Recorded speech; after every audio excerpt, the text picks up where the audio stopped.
What are you wearing? A Canadian tuxedo. Canadian. I'm a hockey player. Let's go Blues. Let's go Blues. Let's go Blues. To all you Blues fans, we're bleeding blue with you. Let's go Blues. Let's go Blues. Let's go Blues.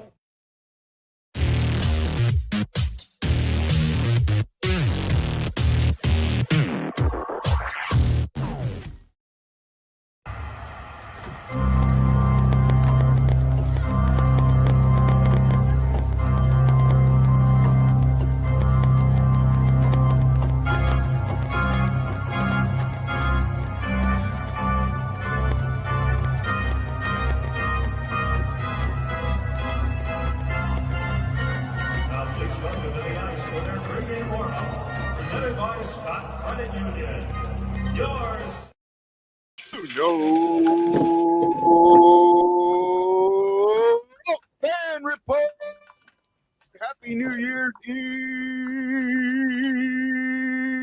Eve, everyone. This is the last game of 2025. And we, for the first time, are seeing the juggernaut they call the Colorado Avalanche.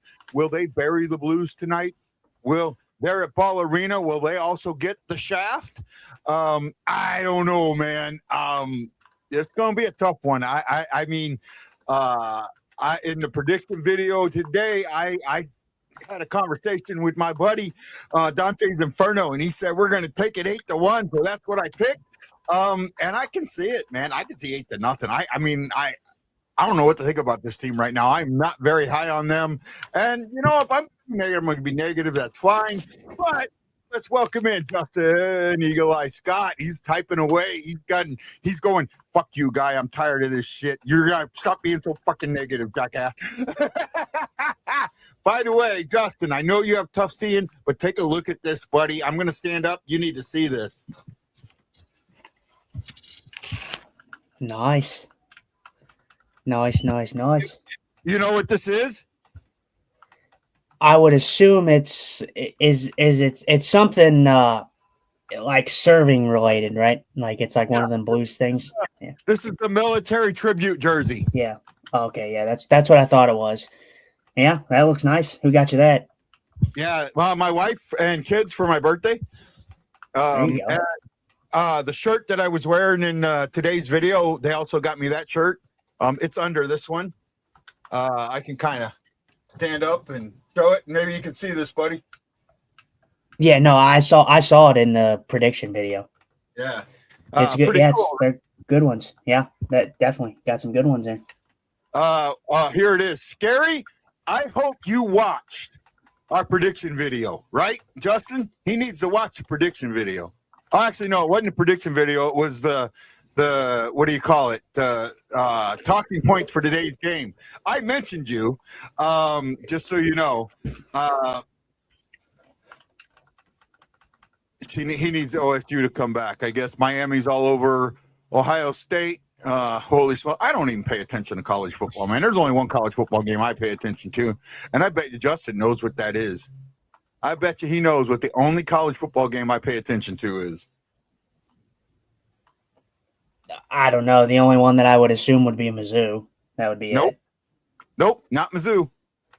Oh, no, that I don't know. We don't talk college football very much, so I couldn't tell you. When I say it, you're going to go, oh, yeah, I knew that.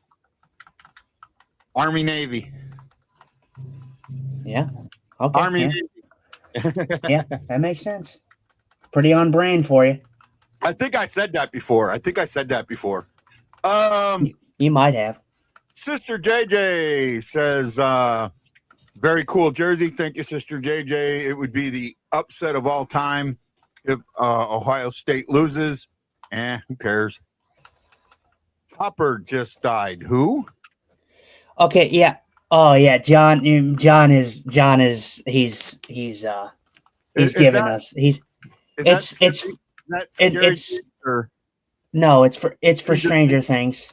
Okay. It's for the Stranger Things. It's for the finale. But yeah, if you are watching the finale, please do not spoil it. I'm not watching it until after the Blues game, so Yeah, no more spoilers there, Hefner. No, he's not spoiling it. He called me before the show and asked me because his wife was trying to get it on, and I'm like, no, I don't think it comes on until 8. And he's like, yeah, I'm like, yeah, so don't spoil it in the show. And he's like, yeah, I'll just come in and say someone died. So it was just an inside joke. I don't think he's serious. Oh wow, we got another jackass. Well, you just got yourself put in timeout, if not blocked. What? Somebody on YouTube gave a really stupid comment, and then they've got their name is also really bad there. Aaron says, hey, hi, what's up? Let's go Blues. Hey, Aaron, how you doing, bud? And then War 3473 says Blues will win the cup this year. Mark my words. I would not do that. I'm sorry. Oh, actually, I banned them. I didn't just put them in timeout. I banned them. Okay. Hate to see it. What did he say? I didn't want to read it. I don't want to say it was something that his nickname was Chief Queef 1990. That right there was see, right? Aaron says living the dream and not enjoying Bush hate, but hey, it is what it is. Yeah, well, the big one was the stuff that I'm hearing now, man. Oh my goodness.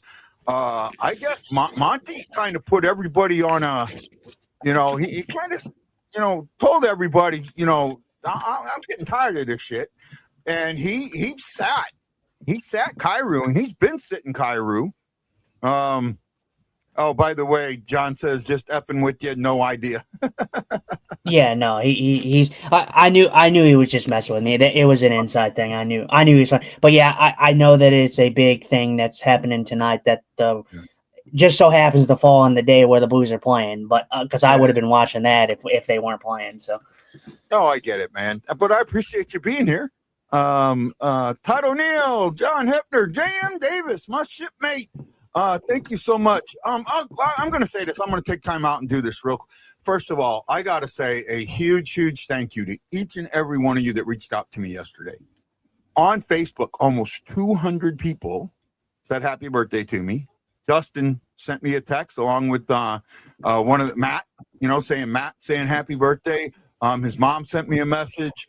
It was really neat, really good. I got messages from all over. I got messages from Reed, and I can't think of his last name now. I got messages from Tom Calhoun. I got messages from Gary Unger. I put my little video out, saying, hey, I want the Blues to say happy birthday or current Blues play. I knew it wasn't going to happen, but I just hoping maybe it bring some attention to us. I'm trying to see, Justin. I'm trying to do videos. Yeah, for sure.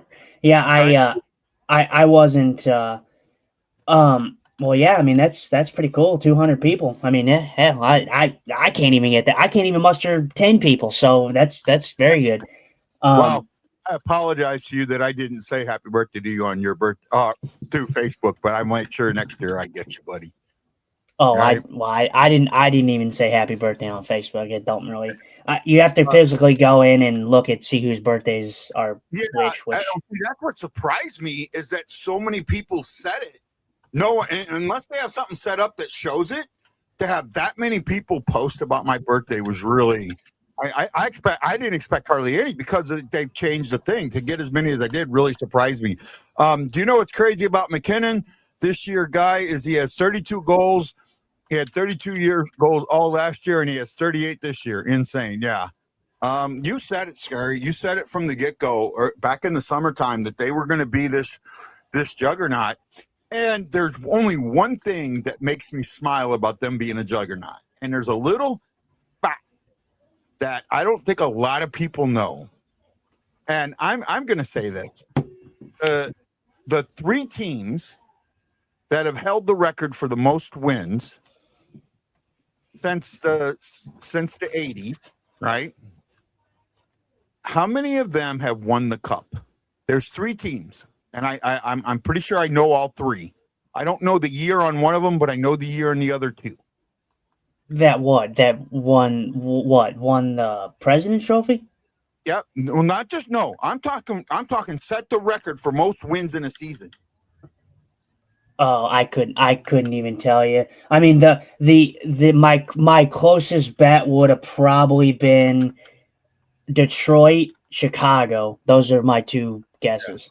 No, that you're that's not the question I'm asking. The question I'm asking is, of the 3 teams that set the record for the most wins in a season, how many of them won the cup? I don't know, 1 maybe or 0 maybe. I have no idea. None. Okay. Right? None. Yeah. So I guess that would make sense. I was thinking along the lines of President's Trophy, but I mean, technically, if you probably broke the record, you probably were the President's Trophy winners. Right? None. And you got it right, War. So the first team to do it with 60 wins, I think it was something in the 60s, early 60s, low 60s, was Detroit. And I want to say the year was 96, 97, or 97, 98. I can't remember exactly. But it was one of those years. They had the most wins. They got knocked out in the second round. The other 2 teams got knocked out in the first round. The second team to set the record or tie it for most wins was Tampa Bay in 2018-19. And they got swept in the first round against Columbus.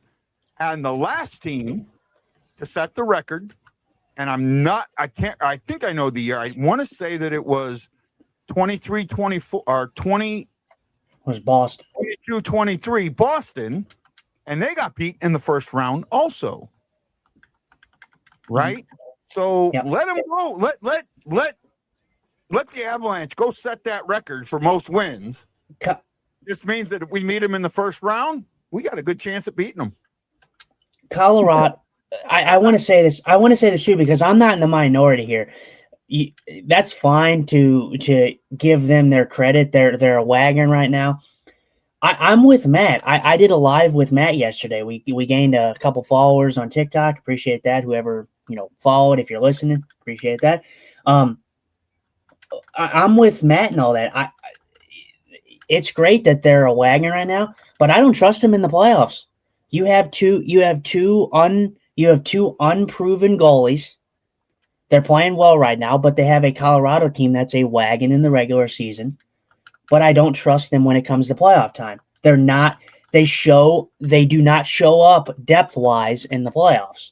So I don't trust them to I expect them to have a good run. I don't expect them to win the cup. Scary says their goaltending is the best in hockey by far. I think their goaltending numbers are skewed because of their offense. And then I could be wrong, but Scary. I get the love, but look, Colorado is a team that has a 4 goals for clip right now. They're at a 4 goals for clip per game. That's a lot to score per game for your goals for. Your goals against are like 2 something. I can't remember. 2.14. They're playing great hockey. They're keeping the puck out. I'm just saying for the goaltending in Colorado, they have 2 goalies that, yes, they're going to make the playoffs. I have no doubt in my mind that Colorado is going to make the playoffs. But when you have a team like Colorado that is scoring 4+ goals a game, I expect you to win those games. You put Euro Askarov in the net for Colorado, and Colorado's putting up that much points. Askarov's going to be the best goalie in the league, right? It doesn't really matter who's in net for Colorado, in my opinion. They've shown it already. I mean, look who they won the cup with. They won it with Darcy Kemper. I mean, Darcy Kemper's nothing to write home about. So it's just I don't trust them when it comes to when it matters. Oh, I'm with you. I'm there too. I'm there too. Let's see here. I'm trying to pull something up here. Dun dun. I'm struggling. Colorado Avalanche are goals for is 4.0 and goals against is 2.18. Right? Yeah, that's impressive. I mean, that's like probably leading the league by far. They are taking 34.4 shots per game and allowing 27.7. The Blues, on the other hand, are taking 25 per game, 25.2, and allowing 27.9. If they can limit them, maybe they can limit some goals. This is going to be interesting. This is going to be. A lot of people have this notion that the Blues are going to get blown out. That usually doesn't happen if you think the Blues are going to get blown out. The Blues get blown out when you least expect it. I'm not going with the blowout tonight. I'm going to say that they play the Colorado Avalanche hard. I don't necessarily say, like, I don't necessarily think they're going to win. I don't necessarily think they're going to lose. I'm just kind of 50-50. It could go either way. Over the last couple years, the last 2 years at least, and especially last year, the Blues had the Colorado Avalanche's number. They outplayed Colorado in almost every facet of the game last year. So if they can continue and keep the puck out of their net, because I don't think it's been an issue keeping the puck out of their net, it's getting pucks in the net is the problem for the St. Louis Blues right now. I think it's a problem on both ends. It definitely is a problem with keeping the puck or putting the puck in the net. But and their defense isn't as bad. We talked about that, but they do. There's times where they allow other teams to get that puck luck, and it's starting to shift. It feels like it's starting to shift. Hey Sam, how you doing, girl? Miss ya. Springfield won this afternoon. That's good to know. Almost Happy New Year's, you filthy animals. Hey Tad Dieterman, how you doing? Stephen Glass gave us a like earlier. It's the new year in Australia. Happy New Year to those of you who are celebrating it already. To those of you, it's actually, it's only 3:48 here, so it's still early in the afternoon.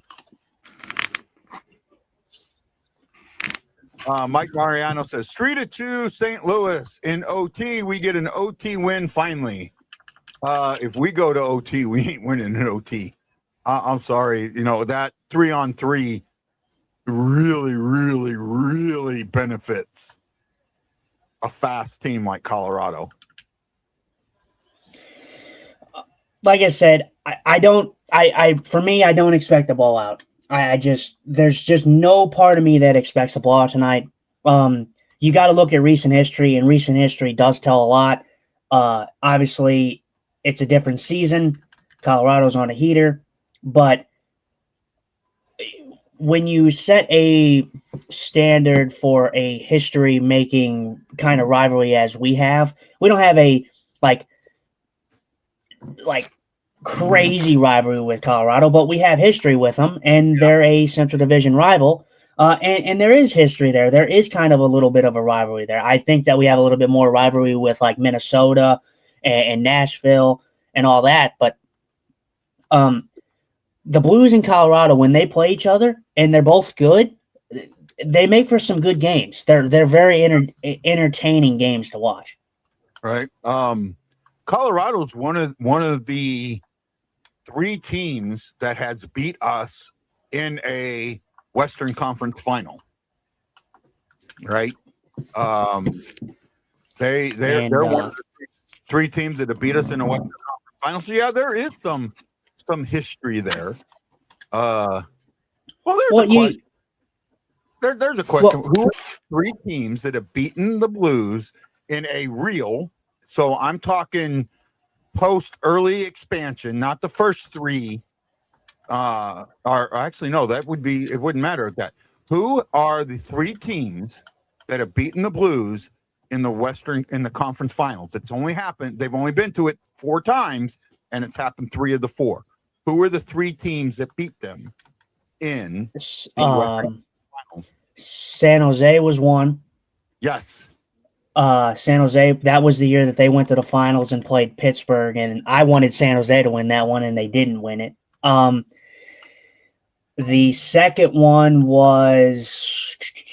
I feel like this was. I feel like this was a little later or a little earlier on, right? Was this Yeah. before my time or after? Or Before. was I alive at this point? Okay, so yeah, before.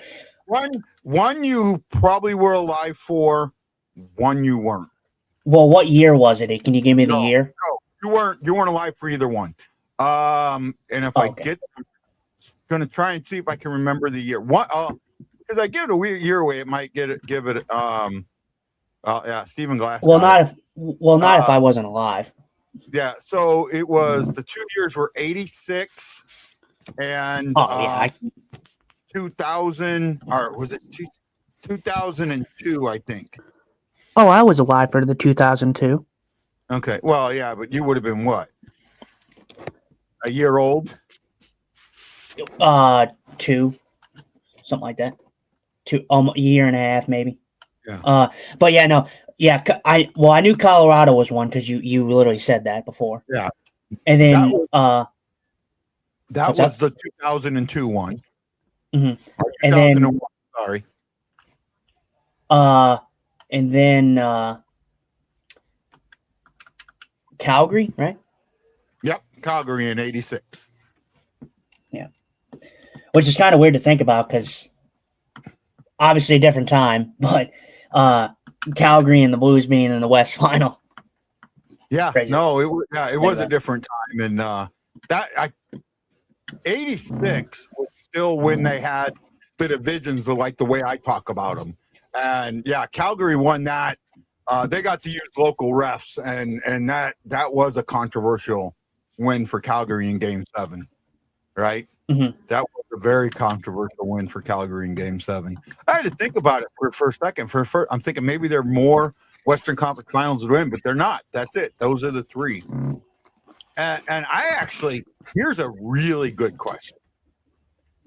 Who is the only team to win a cup but never win 3 rounds in the playoffs?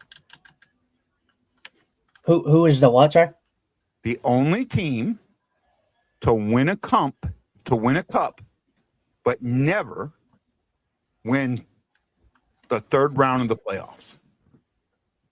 The Toronto Maple Leafs. Yeah, that is correct. The Toronto Maple Leafs.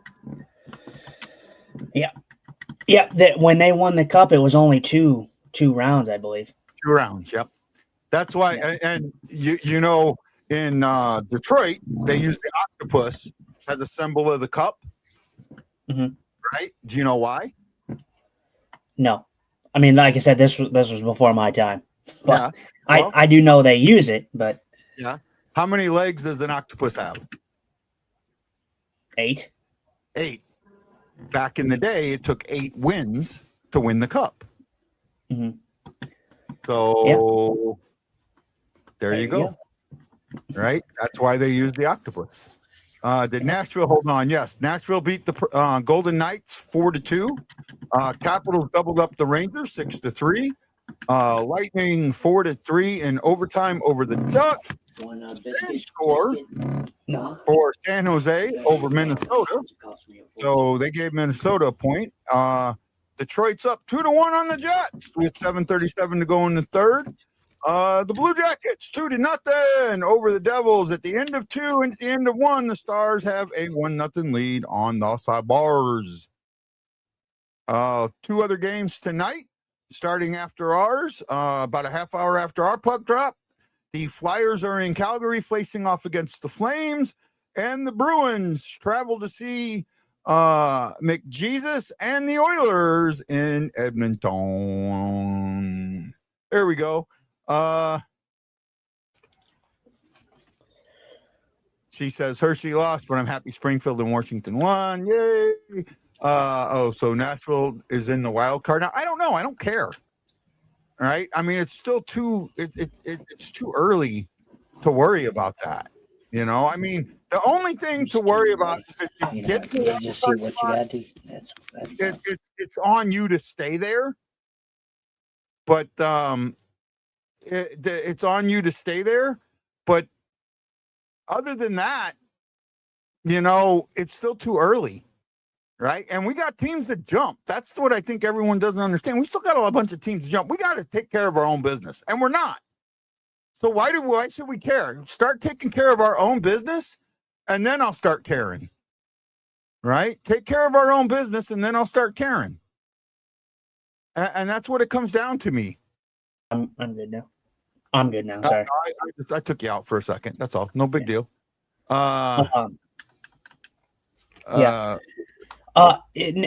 like I said, don't stat watch too much. Yeah, the Blues are still there, and teams like Nashville are playing decent hockey. Nashville, I'm just gonna be honest with you. Nashville are pretenders.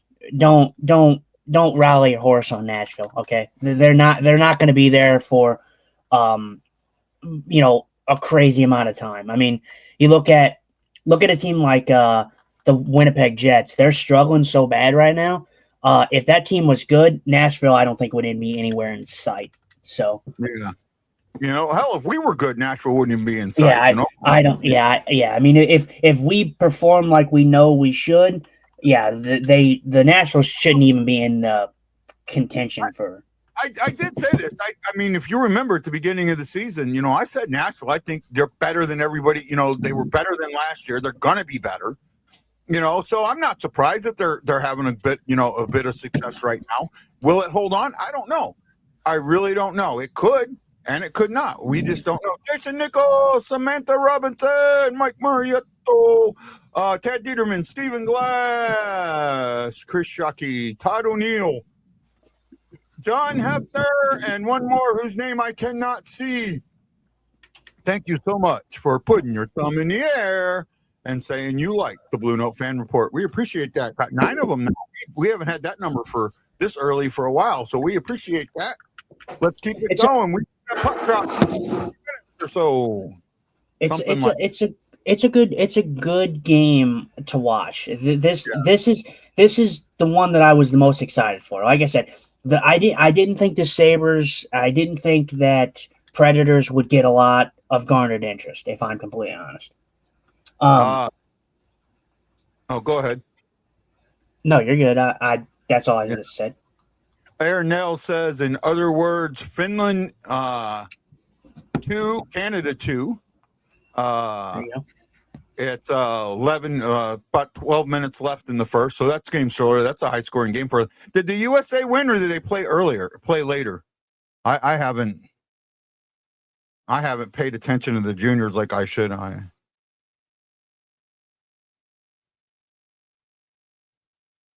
There we go. See if I can pull up some scores here.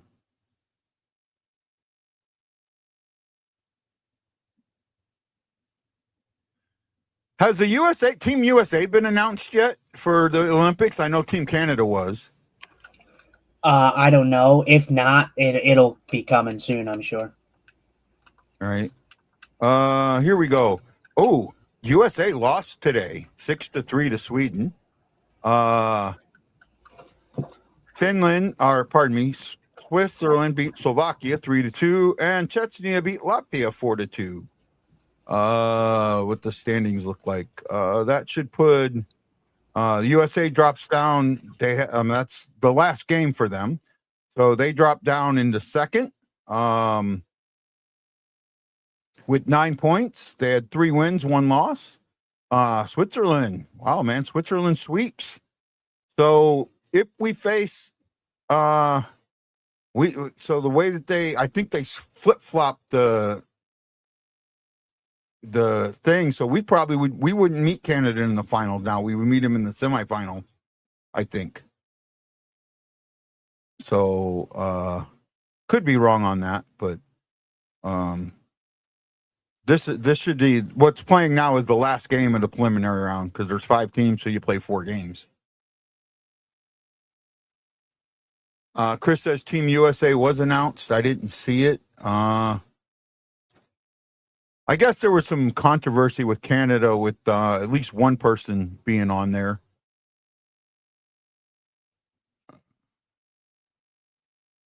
Team Canada. That's all that's on here. Team Canada. It doesn't say who got that Team USA was announced. honestly, I didn't really look too much into it, if I'm completely honest with you. The Team Canada one, especially. I knew that Pareko, I knew that Jordan Bennington was on it. Yeah. And I know the same, the main guys are going to be there. McKinnon, McDavid, all them guys I know are going to be there. So I don't really have to look at that team. I kind of know what I'm getting. Again, I want to say it's disappointing that I don't get to see Robert Thomas on Team Canada. I wish he would have been able to get a utility spot. Yeah. At least. Yeah. I'm with you there. I think. Well, the one thing was Celebrini made the roster, and then so did Tom Wilson. And there's only one reason Tom Wilson made the roster, right? Tom Wilson made the roster because of the Kachuk brothers.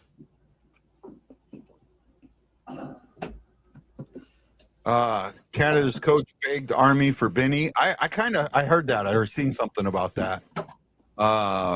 Aaron says Robert real. I'm not completely sure about that. There were probably some other guys out there.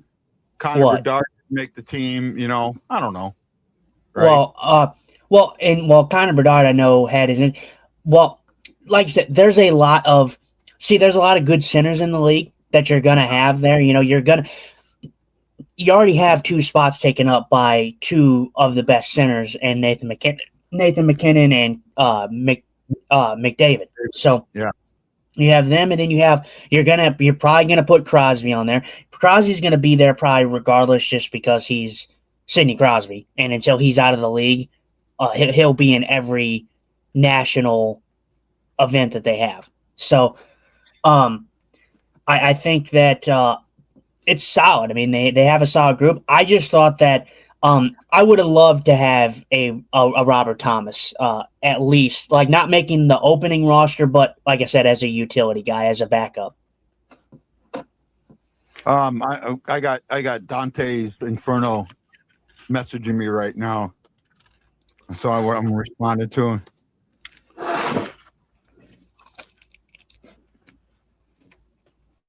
There we go. Trying to catch up on things. I'm surprised that Hoffer didn't make it, or even Monty. Now I can't even cheer for Canada. Well, I guarantee you Hoffer wasn't going to make it for Canada. He wasn't even considered. I don't even think he was considered. No. Bennington was always going to be your guy for Canada. Armstrong is the GM, the president of Canada. Yeah. GM. So Bennington was always going to be there. He was always going to be the guy. Hofer's not considered. Hofer's not there yet. Hofer will get to that level if he continues to play how we know he can play, but he's not there yet. He's got a couple more years. As for Canada, the goalies, there's not much there. I mean, they have some decent goaltenders this year. Obviously, you can trust Bennington because he's a big-time goalie, but there's not much there for Canada. I like the goaltending for the USA better than I do Canada. Yeah. The USA's goaltending. Well, it's everyone. I had heard something where they were trying to rank which team had the best of different areas, and goaltending. Almost all of them didn't think. There was not Canada. It's definitely not Canada. I mean, they got some good goaltenders, Logan Thompson, but if you look at the star power, I mean, I'm sorry, we're Jordan Bennington guys, we're Blues fans, but am I taking Jordan Bennington and I don't know who the backup is, probably Logan Thompson if I had to take a guess. Am I taking Logan Thompson and Jordan Bennington, or am I taking Jake Ottinger and Connor Hellebuck? I mean, I'm sorry. I'm taking Jake Ottinger and Connor Hellebuck. I'm sorry. Even though Jordan Bennington is a more clutch goalie than Connor Hellebuck, Ottinger alone for me makes me pick Ottinger. Yeah, the third goalie's the one that you said with Colorado when they won the cup. I can't think of his name right off the top of my head. Darcy Kemper. Yeah, Kemper. Darcy Kemper. Yeah, that's the third goalie. Well, and like I said, Darcy Kemper, I can't believe that, honestly. I feel like there's probably a better goalie that you could pick for that spot, if I'm completely honest. I'm not a big Darcy Kemper guy. I really am not. When Darcy Kemper won the cup in Colorado, I mean, we talked about it. I told you, I still feel the same. If Bennington didn't get ran by Kadri, that's a different series. I really think that the Blues probably win that series. Oh, I agree too. I do too. Because they were controlling the series until that happened. Mm-hmm. Right. And the way and how that got looked at and not considered goaltender interference, among other things, that was absolutely. I mean, it was like the Grant Fuhr thing, and I forget the name of the player that did it back in what year was that? 96, I think it was. Yeah, 96 with Detroit. Or it was the game. It was the series before Detroit, where the player, runs into accidentally, unintentionally, purposely. Yeah, intentionally on purpose, runs into Fuhrer and tears his knee, right? Mhm. That. Well, So the thing that was frustrating for me on that whole situation was, you have Kadri, who is a known. He has a reputation for injuring guys, especially in the postseason. So the fact that the NHL didn't look at that, first of all, I know a lot of people say, "Oh, well, the St. Louis player pushed him into Bennington." he pushed. You watch. He's pushing this way. Kadri falls the opposite way. Kadri, absolute. I mean, I don't think anyone intentionally tries to hurt somebody, but Kadri 100% wanted to run into Bennington. Absolutely, freaking lutely, he wanted to do that, and he did it. And when Bennington got hurt, I agree. Yeah, and I was there. I was in the building live for that game. So that's how I knew. For that series, you know who I blame for that series loss? Who? Blues fans. Yeah, they did. Yeah, they did. They did kind of make Kadri a martyr. That's for sure. Yep, absolutely, they did.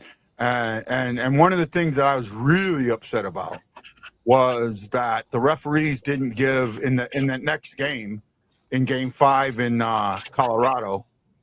They didn't give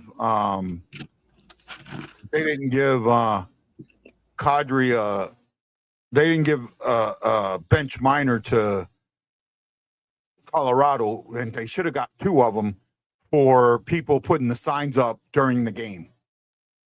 Right? They were putting that "I stand with Kadri" little sign up, and it was all around the rink. You are not allowed to have signs up during play. Right? And if they're up, it is up to the team to make an announcement telling people to take it down or their team will get a penalty, and the refs let it stand. That, and again, I kind of understood some of it because they weren't like big signs. They were little small, pieces of paper, but there were a lot of them. And the fact that there were so many, well, we're about at puck drop. So talked about everything but the game. Because I think a lot of people expect that. Oh, Nick Caprios into Fuhrer. Thank you, Stephen Glass. Well, no, and there's not much. There's not much to talk about. This Blues team has been an inconsistent bunch this year. They're better than what they have shown. The Colorado team has been red hot. I think that this will be a good game. At least I'm hoping it'll be a good game. I'm not expecting a blowout. I really am not. I don't want to blow out, but I could see it. And here we go. The issue is we have this game being, St. Louis is still banged up. I mean, whether you guys like it or not, we still have some guys back, but we still have some guys out of this lineup. Yeah. Colorado's healthy. Say again? I just was saying that Colorado is healthy. So. Well, let's just hope for the best. That's kind of where I'm at this one. Hope for the best. Oh, I mean, you're not negative. I'm a little bit more optimistic than you are, but I'm preparing for the worst, hoping for the best. That's what was the saying I was looking for. Be honest, I would love for Bennington to just stand on his head tonight. Mm-hmm. Absolutely stand on his head. And that didn't last long. Uh-oh. Are we on route to a blowout? Uh-oh. That looked like an absolute cluster F if I've ever seen one. Yep. That was a complete breakdown in defense, and all the Bennington haters are going on it now. Why is Bennington in the net? Why is Bennington? He should have And I'm going to watch the play now. So I think part of it's on Bennington, but a lot of it's on a broken down defense. Hell yeah. Complete broken down defense. He doesn't even have a stick. Stick gets knocked out of his hand. That his own player kicked the stick away, so that's got. You know what? You could challenge this for goaltender interference. Nikuskin, they're not going to, but Nikuskin hits Bennington's pad and knocks it out. That wasn't a lucky shot. I mean, it was a wide open net. He hits his pad and knocks the stick out of his hand, but they don't go back. So 1-0 Colorado.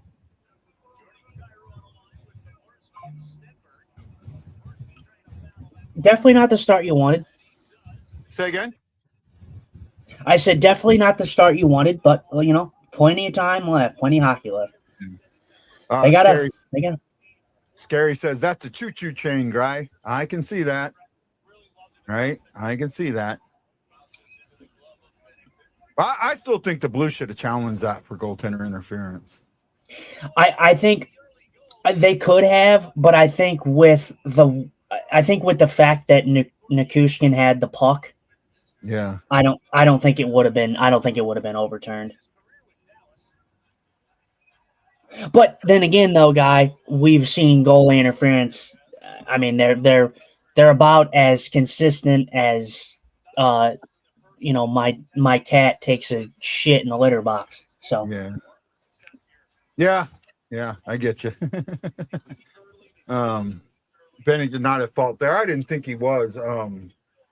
I wanted to see. I thought that was more of a defensive breakdown than Bennington, but I mean, I wouldn't even say a defensive breakdown. I just thought it was a cluster F, just like I said. It's Snuggerud that kicks the stick out of Bennington's hands. His own player kicks the stick out of his hand. So no, that's not goaltender interference. I mean, he does hit the pad, but his own player knocks the stick out of his hand. So they would never say that him hitting the pad was going to be enough.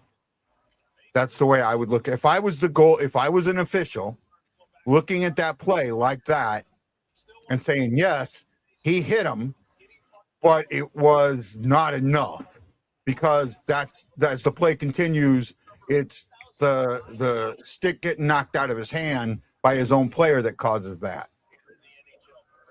So that's kind of where I'm at on that one. Hopefully that makes a little bit of sense to everybody. Yeah. Hey, Scary, you're not allowed to post stuff before I say it. You're going to get banned. Huh? Oh, wow. Now that one was on. Bennington's pissed. I want to say that was on Bennington, but he's pissed.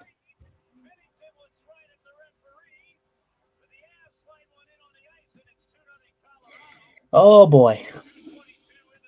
Well, It looks like we're setting up for a blowout. Oh my goodness. Oh, man. He's right. Challenge that. I'm sorry. Challenge that. They're not going to. I think they should. Oh, they are.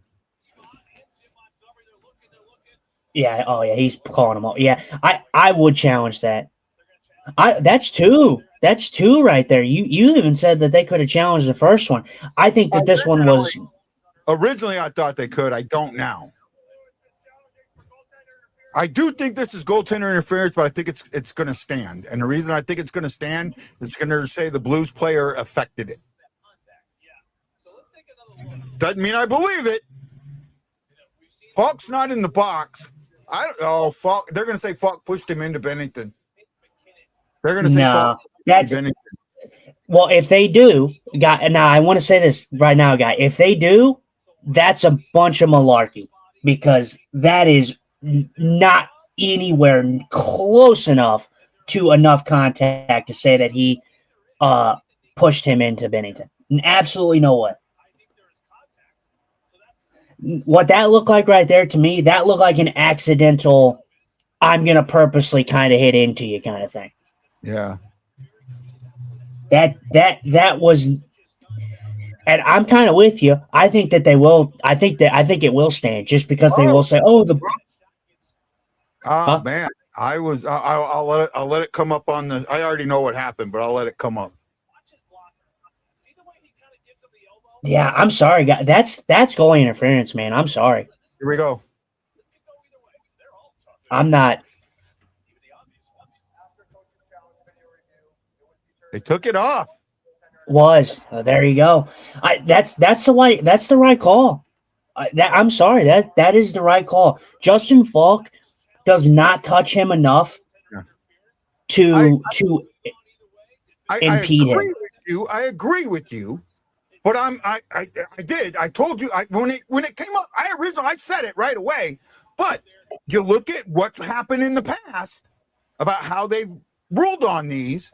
You got to sit there and go, okay, how much did Falk affect the play? That's the same thing I said with the first one. Why I said why they didn't challenge the first one, because it would have come out that the Blues player affected the play more than the Avs player. And I think that's what would have happened. That's what I was concerned with happening here, because Falk does touch him. The only thing with that is Falk is completely out of the blue paint, but the other player is in the blue paint to begin with. The Colorado player was in the blue paint to begin with. Well, and I absolutely agree with you. I can see why you would think that. I mean, like I said, there we go. It doesn't matter now. Holy moly, dude! Are you serious? Yep. They got a rebound. Empty net. Well, yeah, I see it now. Yeah, I see it now. But Jesus, man, come on.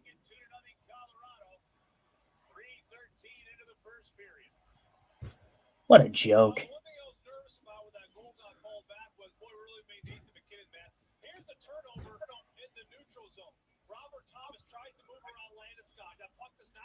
They don't want him. It looks like the Blues don't even want to be in this game.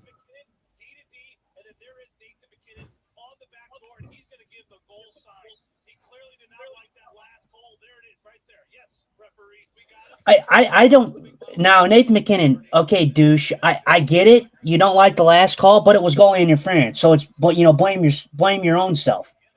Yeah. You can point and do your your little selly. Oh, that one counts. All you want, but it was goalie interference.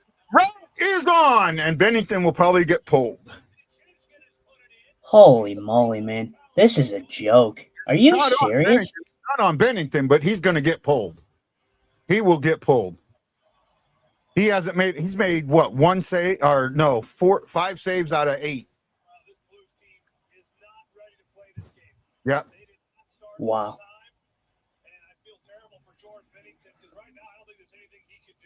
Yeah, they just you can tell that they're no one's skating with any urgency, any sense of pride. None at all. Wow.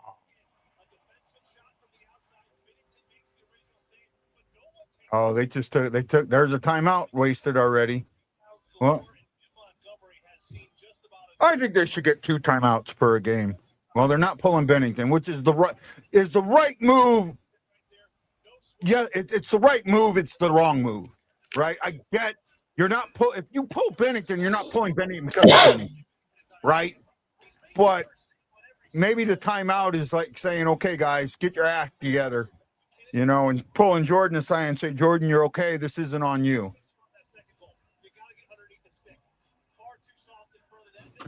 I didn't think Colorado was good. War, what university, what multiverse are you living in, buddy? They're 29-2-4 or something like that, right? Coming into this game, Colorado was 29-2-7.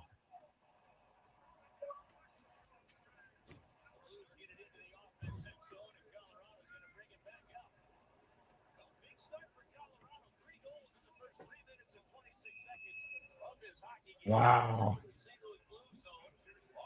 Okay, War says new fan. Okay, War, I get that. I get that, buddy. I get that completely. And they're correcting me. 29, 2 and 7. I went and looked it up. I made sure I got it right. Oh man, what a disgrace. Oh, he put Dante puts that first shot on Bennington or first goal on Bennington. I don't. But yeah, my stuff is going off.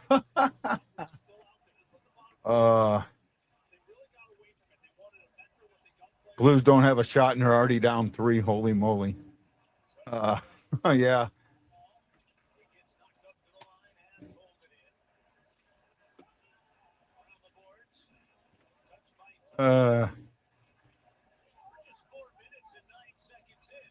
Oh my goodness. Oh, I don't know what to say. Oh, this is where I give all respect to Curbs and Joey, because this is not an easy. I mean, you know this. How do you stay positive when you've seen this already?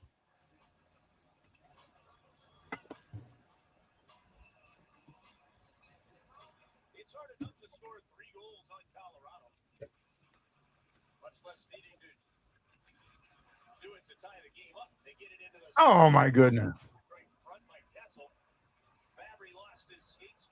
Oh my. You're talking about that Fabry toe pick?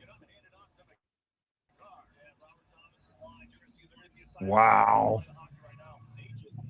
The Blues don't even want to be in the arena. They don't. None of them want to be on the ice. They should just forfeit the fucking game right now.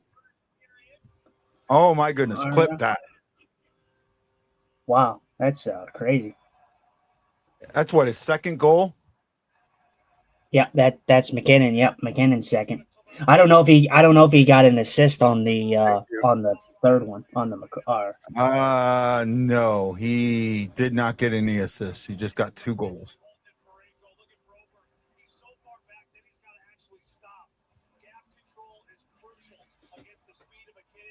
Oh, they didn't pull him. Wow, this is crazy. I mean, I mean, I don't know. This is nuts. Mike Mariano says, I was excited for this game. This isn't on Benner. Understand that. None of this is on Benner. The team, you look at these guys, look at their faces. They don't want to be here. They do not want to be playing tonight, and they're showing that. They don't want to be on the ice. I'm sorry. If you can clip that. They do not want to be on the ice. Plain and fucking simple. They don't want to be on the ice, and it's showing. It's showing completely. All right, I'm sorry, Justin. I'm calling it like I see it. Those do not want to be on that ice. None of them do.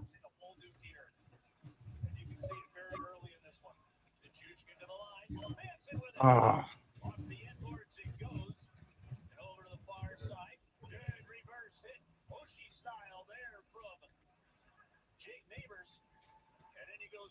That was a smart move by Shen for a moment.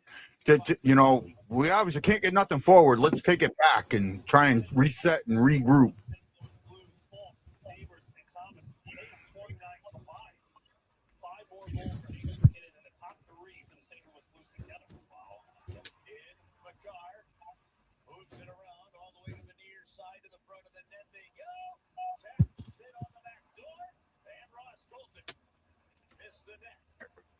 A little better. Oh no, I was getting some feedback on my mic. I was picking up one of my fans. This jersey's light, but it can get hot. I'm in a brick room. I'm in a room that's all 4 walls are basically cinder brick. Right? They're brick. It's brick, and so the fact that I'm in a 4-wall, a brick room, not a lot of. I mean, it'll pick up the heat rather quickly.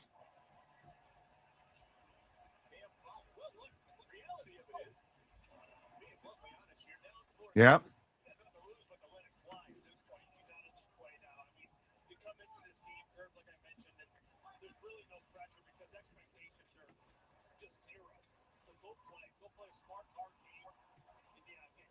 Well, I'll say this: Colorado's not playing down to us. That's for damn sure.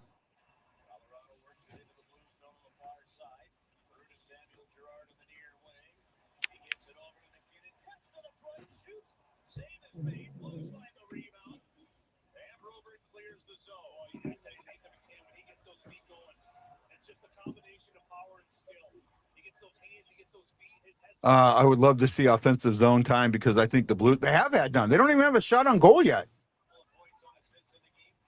All right, this is a one-way game. All right.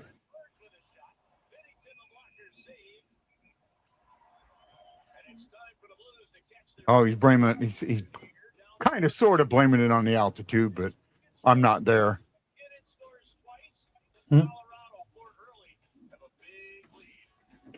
All right. Nickel says maybe it's not so much that so much Hoffer's better. Maybe the team plays better with Hoffer. Jason, I don't know. Move me out for a minute. Huh? Okay. Sorry, he's got to hop out. Stephen Glass says I would not put Hoffer in the game. I would. If if it was up, if we was up 4, Avs would be playing to hurt people. So screw it. If screw it, start going after guys. I kind of agree with that one. Took the words right out of my mouth. Must have been when you were kissing me. You took the words right out of my mouth. It must have been while you were kissing me. I was just about to say I love you. And you took the words right out of my mouth. Clip that. Dante's Inferno, just a disgrace. I'm not even mad anymore. I can't help but laugh at this point. You're not the only one, Mike. Dante's Inferno, you're not the only one, buddy. You're not the only one. Happy New Year to everyone. New Year's Eve, whatever you want to call it. 2025, you made me a happy man. I got me a co-host that wants to be there and wants to be here, wants to help, wants to grow the show. And, maybe something good can happen this year, right? I have 3 things that I want to happen this year. 3 things, and I'll talk about them later. If you guys stick around, I'll talk about them later. 3 things, my 3 things that my 3 goals for 2026. Right? They're and I'm gonna try and make them work. Right? I feel like they have more confidence in Hofer is all I meant. I get that. You might be right. Great. Now I want meatloaf. Can St. Louis just send us Devo and Otto back and just forfeit the game? They might want to just forfeit the season. Tucker needs to drop the gloves. Mike, I agree with you there, bud. I'm with you there. I'd like to see that. It's time. It's time. Someone needs to. You do not know what you missed. No, I don't. What happened? Sam said you took the words right out of my mouth, and I sang Meatloaf. Mm-hmm. You might not get that reference. Yes, I do. I like Meatloaf. Okay. You took the words right out of my mouth. Yeah, I like Meatloaf. Good song. Send me. You took the words right out of my mouth. But what I didn't miss was I love you, and you took the words right out of my mouth. Charles, it is hot garbage. I will agree with you on that. I said, I am laughing. It's one game and not a game I expected the Blues to win anyways. Just see if they can get something going, just some pressure. I'll agree, Steven. Is a 12-game winning streak one of those goals? No, it is not. It's not too bad, guy. What's not too bad? I'm not sure what you're talking about. Am I singing? I actually want to see. I might spend the $20 for the 1 month to get the Broadway channel just to see the Bat Out of Hell musical, because they just recently put that on there, and I really would like to see that. Mm-hmm. Oh, this game. No, this game is that bad. It is. I said 8-1. I might be right. And I said that as a joke for Dante's Inferno. Right? I said that as a joke. Sam said if I hadn't lost my voice today, I would sing along to Meatloaf. Right? Oh my goodness.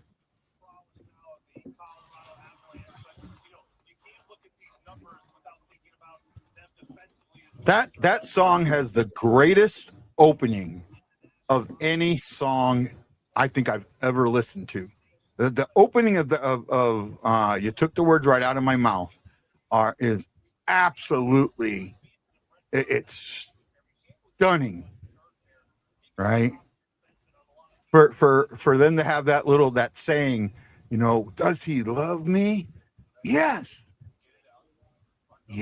Or will you surrender your throat to the wolf with the red roses? Yes. I bet you say that to all the boys. Yeah. Well, they hit the 4 goals scored per game average in the first period. Well, in the first 5 minutes of the first period. In the first 4:39. 4 goals scored in 4 minutes and 39 seconds. McKinnon got 2 of them. Nikushkin got the other 2. We have 2 players on hat trick watch again. And no, they do not have a shot in the game yet. They have been outshot 13-0. I don't even think that they've held the puck in the offensive zone at all.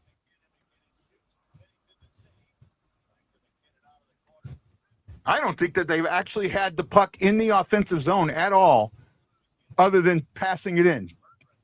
This is the first time they've actually had the puck in the zone and it went right behind Bush. All right. Still no shots on goal. You took the words right out of my mouth.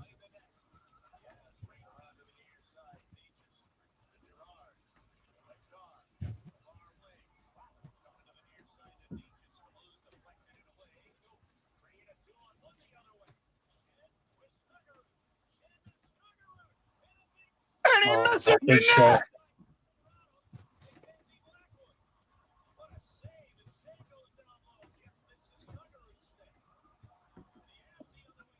No, I think he saved it. Oh, they counted a shot on goal. Yeah, I think he saved it. Yeah, I thought he completely missed the net.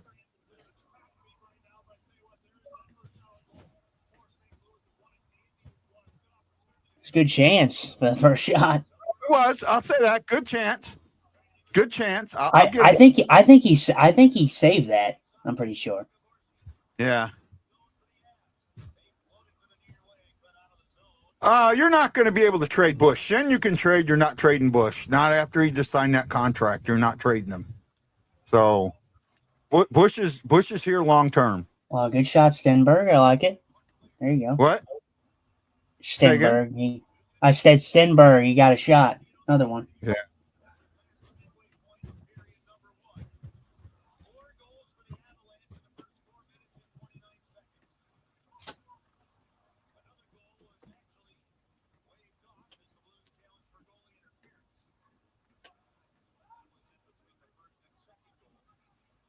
Yeah, I don't think you can. It was a save. Okay, I to me it just looked like again because the way things have been going, them completely missing the net was not out of the realms of possibility. I agree. Dante's Inferno says I'm liking what I'm seeing from Otto Stenberg. I agree with that. I like Stenberg a lot.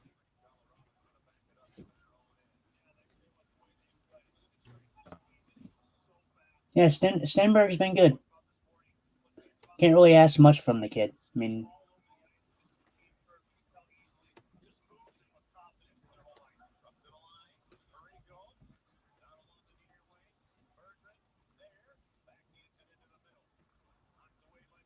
I might have songs mixed.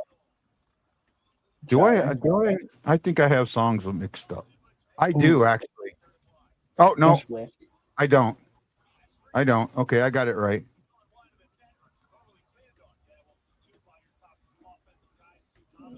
Okay, there you go. Some good pressure by the first line there. Got to keep building on it. It's pretty bad when we were cheering for shots on goal. You know what might be really cool?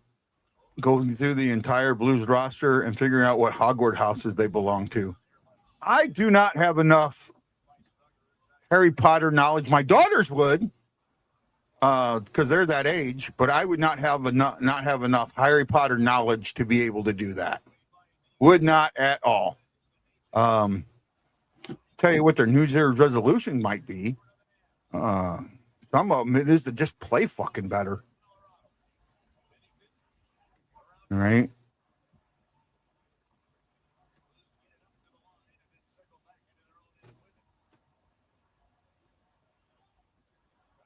Kyrou with some speed. And he was right past Pareko. Yeah. Wow. Yes, I was right. I wasn't sure if I was mixing songs up. Took the words right out of my mouth. Hot summer night. It was a hot summer night and the beach was burning. There was fog crawling all over the sand. When I listen to your heart, I hear the whole world turning, and I see the shooting stars start falling through the trembling hand.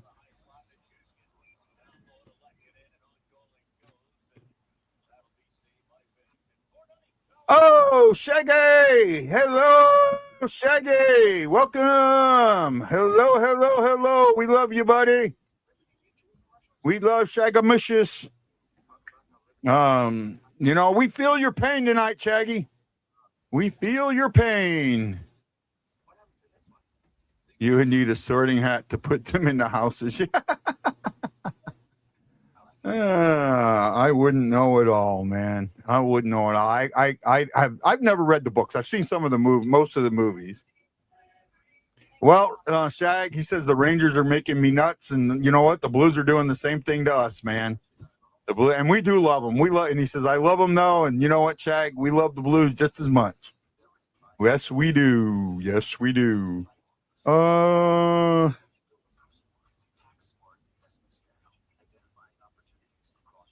Man, I'm lost. I don't even know what I'm talking about.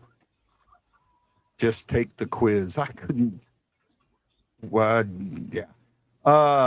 Love your image on X over the abs, though maybe you entice the evil devil in. for the show's thumbnail. I have that. I made that a while ago. The avalanche with the do not sign. Right. So yeah. Marty Party has been quiet today. That's good news, guy. Marty Party. Who's Marty Party? I don't know who you're talking about, Scary. Setting the bar so they can where they're going to have to be better in 2026. Yeah, maybe. Low so they can say we're going to have a better 2026. That's it. Oh. No, he saved that. Marty Nikos or Nekas. Oh, he did make that save. That was a good save. That was a good shot by Snuggie. They just showed it. That was a good shot by Snuggie. I take it back. I'm watching with bad eyes. We're already friends, Sam. Sam, we're already friends. I know that. We're already friends on Facebook. I'm like dead certain of it.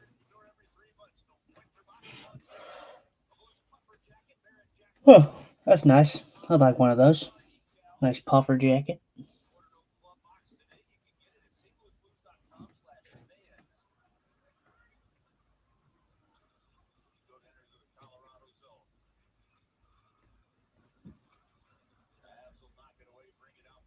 Yep. We were friends.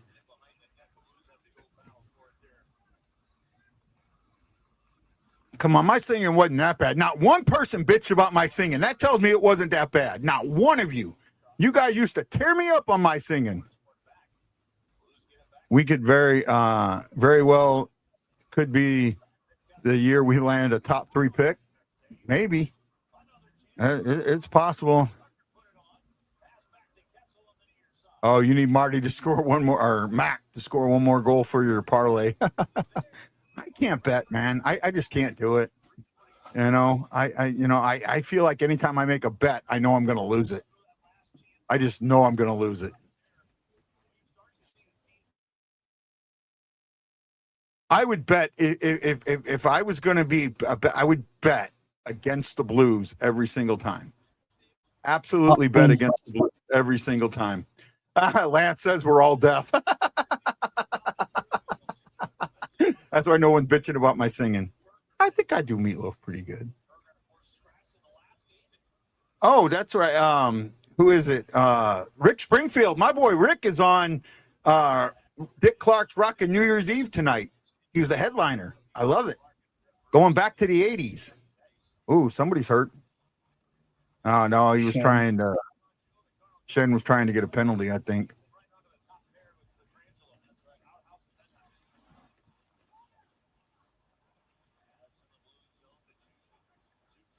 I just allow your singing, guy. Yeah, I know. I'm not a modern day Elvis, trust me. Elvis could sing. Request to sing Great Balls of Fire or We Didn't Start the Fire. Well, I couldn't do We Didn't Start the Fire. I could not do that. And I don't know Great Balls of Fire. Well, I know the song. I just couldn't sing it. Great Balls of Fire.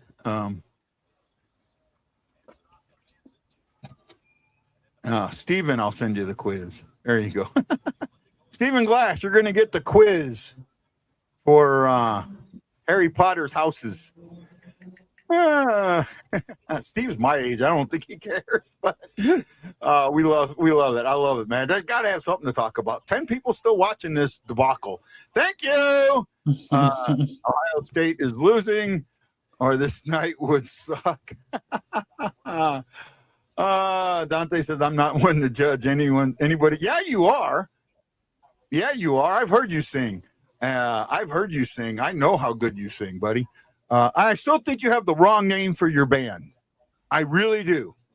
His band is Traffic Stop, and a traffic spelled with a K. And I think his band should be Mike and the MT Nets. I think that would be a great name for a band, right?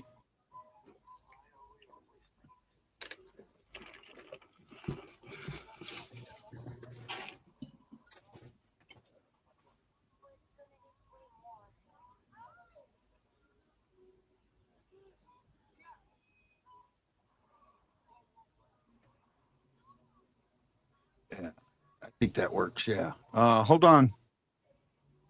I'm going to put it on the screen here in a second.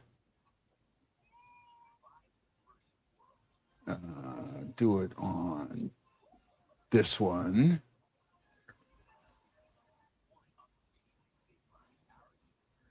Hey, Magungo! Anthony, how you doing, buddy? Thank you. Here it is. There it is. Can you see that on the screen, bud? What? Oh, yeah. Right? Doesn't that work? Wouldn't that be a great name for a band? Yeah, I mean, dude, I'll be honestly, I'm not. When it comes to names, I'm not the guy to ask. Right? Don't you guys think that would be a great name for Dante's Inferno's band? I think it would be a hell of a name. Thank you, Sam. Steve says he's looking forward to the quiz. Oh, good go. Good. Great, good sport there, bud. What name? This one right here. Mike and the Empty Nets. Mike and the Empty Nets. I think that'd be a great name for a band. Where are you at, Dante's Inferno? What do you think, buddy?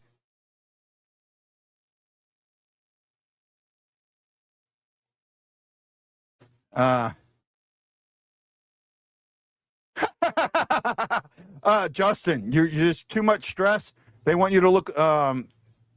Shaggy says you need to look just a little bit more chilled. Right? I'm just kind of watching, just observing.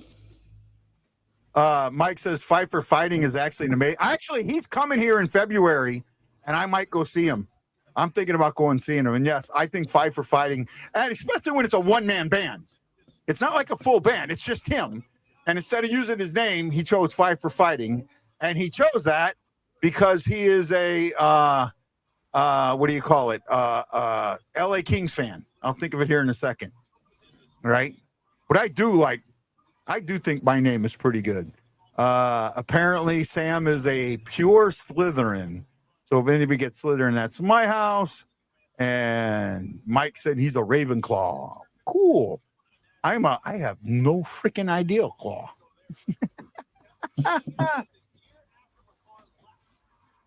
Let me see this. Hold on a second. Let's see. I don't know if she'll answer. She might.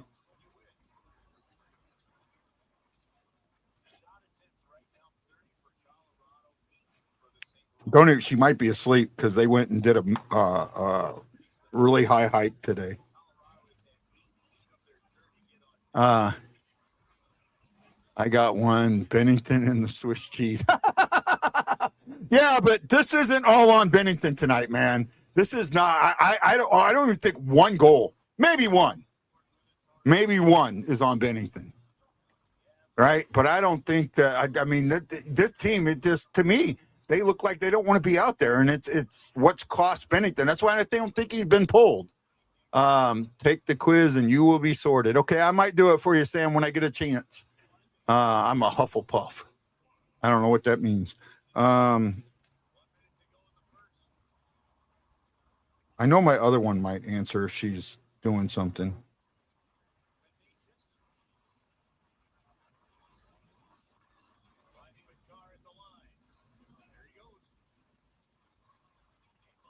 Let's see.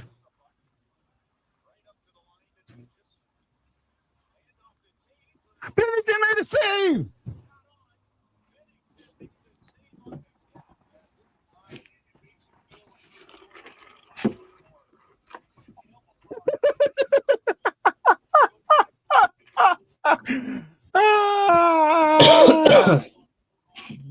None of it's on the goalie. I know it's not, and I'm just making a joke, guys. Trust me. I'm making a joke. This is the team. I'm just making a joke. I don't want anybody to get upset. I do not think this is on the goalie tonight. I do not. Dustin, you agree or do you disagree? And you're more than welcome to disagree, bud. No, I mean you can't blame. I mean, you can't blame the goalie. I mean, the shots are 19-4. I mean, yeah. You can't really blame the goal. Like I said, maybe one, but maybe one is even a little too much that you can blame him for. I just it was a bad start. It just felt like they were just not ready for this Colorado team. Right? I mean, I still feel even this late in the third or in the first, they still don't want to be there. I hope Buck and Montgomery goes in there and tells them, don't put your pads back on. I'm calling Springfield, and they're flying in right now. All right? It's on Guy's X image.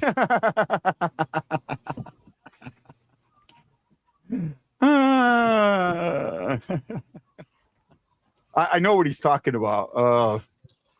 Let's see if I can. Let's see. Hold on. Oh, I hope everyone has a very happy, healthy, and safe new year.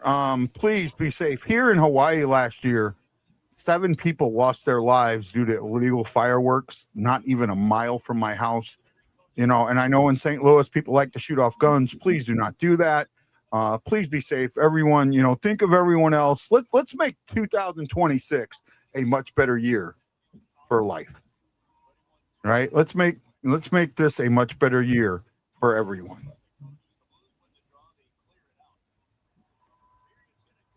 Talk it over. I don't even think Monty's going to walk in the I don't even think Monty's going to walk in the. And now Joey's trying to sugarcoat it. I don't even want to go over it. We're not even going to go over the. Let's see here. Your stats the Colorado Avalanche a lot, and the St. Louis Blues a little. None. Yeah. You ready? This is what they're talking about. Here you go. You ready? This is what they're talking about. Yeah. Yeah, that's what I used. That's what I used for the thumbnail today. There you go. Right. It's just an older one that I've had. I thought, what the hell? Why not? Because I didn't actually. I didn't feel like trying to make. I didn't feel like making a thumbnail thing. And Justin's like, I'd rather be watching freaking Stranger Things tonight. You know, I'm with you, guy. Oh man. Here in New York, we have the ball drop. The Rangers, though, it's a puck drop and disappear.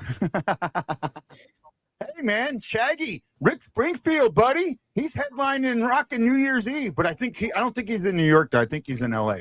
But hopefully I think it's tape delayed here, so I might get to watch some of it.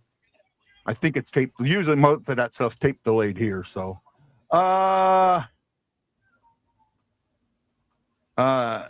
have a few Chinese lanterns I will be launching. Watch the news, and people report UFOs all over St. Chuck. I love it, McGongle. I love it. And we now know we have breaking news. This is breaking news. Breaking news. Breaking news. This is breaking news. This is Guy, the Hawaii Blues fan, with breaking news. Stephen Glass, it is confirmed, is a Hufflepuff. Clip that. Oh, and he goes, yes, I'm gonna try and watch him. Rick Springfield, I want Jesse's girl. Oh, I did not do that one good at all. Jesse is a friend, very good friend of mine. Lately something's changed, ain't hard to find. Jesse's got himself a girl, and I want to make her mine. And she's watching him with those eyes.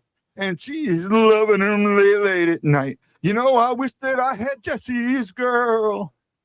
Clip that. You know things are bad when I'm singing. I am inevitable. That wasn't a bad first period at all. Oh, I wish I had a laughter thing. No, I mean, he's right. It wasn't a bad first period. It was a abysmal first period. First period, yeah. Here's the good news. We don't see this team until April when they do a home and home. Only 3 meetings that they have this year. Yeah. By that period, the Avs will already have the President's Trophy locked up and won't care.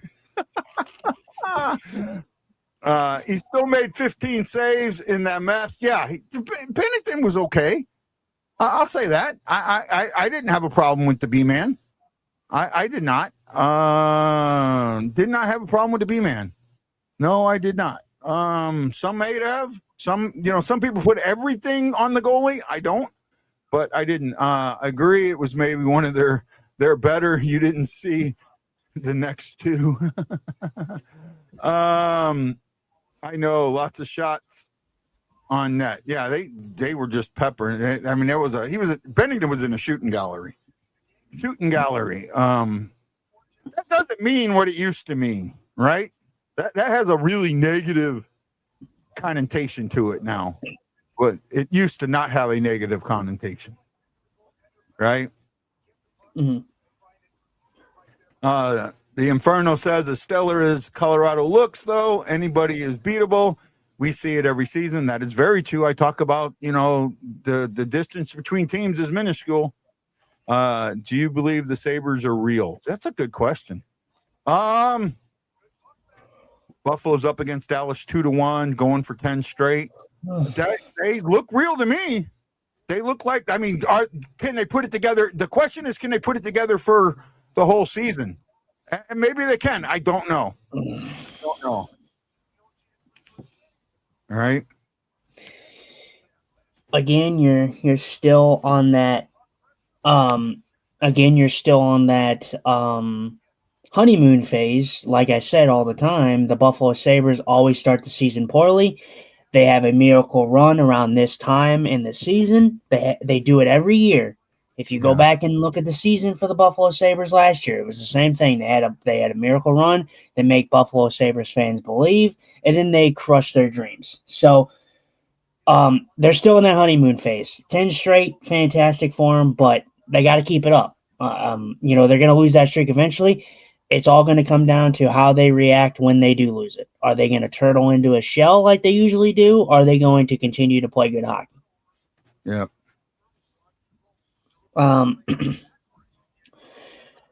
Something we do just because I'm interested, just because I knew we'd get a lot of comments on it. But St. Louis Blues Twitter. Let's go over some Twitter comments. Okay. Yeah. You got it, man. You take the Twitter comments. Yeah. We got a boatload. We had the thing uploaded. Probably 5 minutes ago, and it already got 30 comments. Yeah. So let's see how people are viewing this game. Okay, better than being down 5-0 after one. There was one. Right. No words is about right. I'm embarrassed to be a Blues fan. They selected Bennington over Wedgwood and Blackwood for the Olympics. Was another comment. Which, might I add, those two goalies are not proven enough, so you can compare that all you want. This management ownership group is a joke, stuck in no man's land. The rest of the 2020s, please tear it down. At least sell the vets, because this is an embarrassment. No, not English. But of course, we all know they'll pick 12th to 16th this year.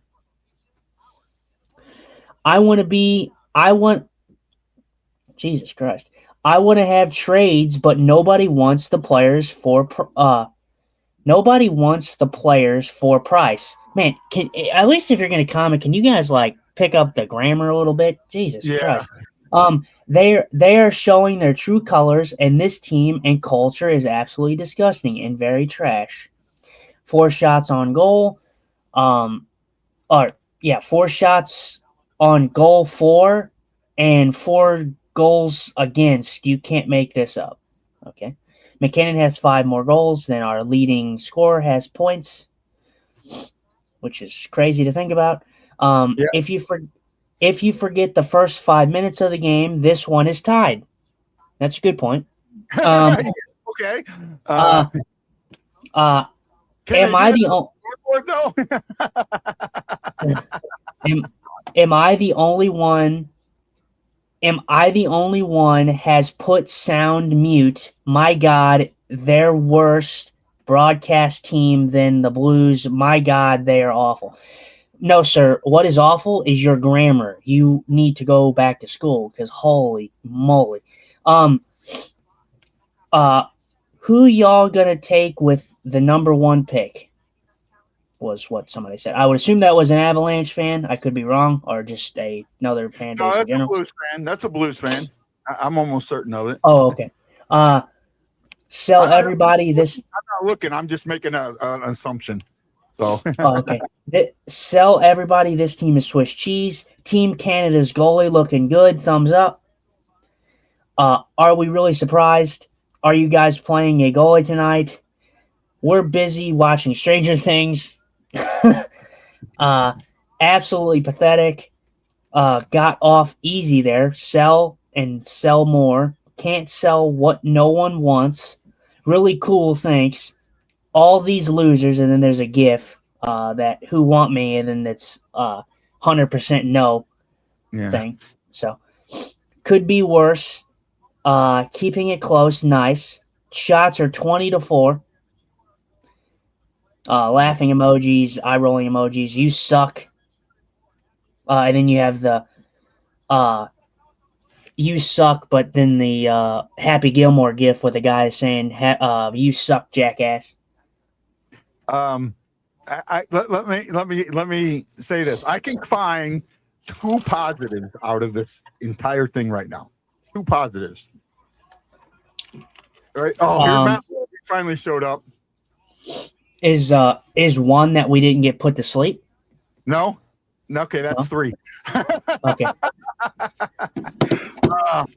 Block shots are 13-0 in favor of the Blues. Well, yeah, you're gonna have that when Colorado shoots 19 times and you shoot 4 times. And the Blues won the face-off battle 12-11, 52% to 48%. Now look, I've not been vocal, but look, this is not good. This is the first game where I'm like, man, this is just something just so bad. But I also want to preface that I do understand it. It is frustrating going down that quickly. Yeah. And it's hard, it's got to feel demoralizing when you have a team that is 29-2-7 and they score 4 quick goals in the first 5 minutes of the game. I mean, that's going to demoralize any team. So yeah. I will say that, but I did expect at first when they first started, when they first dropped the puck, I thought, okay, this looks okay. It looks like they're gonna be okay tonight. And then that broken play happens, and then Colorado scores, and then it's just downhill from there. So, I do think they should have challenged. I know they probably would have lost the challenge, but I think that challenge might have. I don't know. I mean, because they did challenge one, and then they scored right. I mean, it was goaltender interference, and they scored right after it. But I don't know. Maybe I'm wrong. Maybe I think that challenging it early might have sent a better message to the Blues, to the players. And, hey, this one may not be on you. And instead, what they did is they said it was on you. And then the one that they did challenge, by that point, it was too late. So, you know what I mean? Yeah. I just can't. I just can't. For me, I can't be. See, the thing is you think I'd be angry. I'm not angry. I just have no emotion, no words really. This team, this Blues team, we saw it last year. This team is not as bad as what we're seeing right now, and that is the frustrating thing about it. That's why it's so frustrating. I agree with you. I absolutely agree with you. I mean, and I don't mean to be that guy, but the Blues are banged up. They have and I really like in Stenberg's game, but I mean, you look at this team. This team is littered with AHL Springfield Thunderbirds. I'm sorry, but it's going to catch up to you eventually, and it's not an excuse. Like I said, they should have came out better in this game, but that is an aspect of this that I'm like, oh well. What are they going to do? But I also want to say this, that Colorado, the first line is, although Colorado's dominating this game, the first line has obviously been the most noticeable for Colorado. I mean, that's usually the case anytime we play Colorado. It's the first line. So, I don't know. There's just not much I can say about this game, to be honest. Yeah.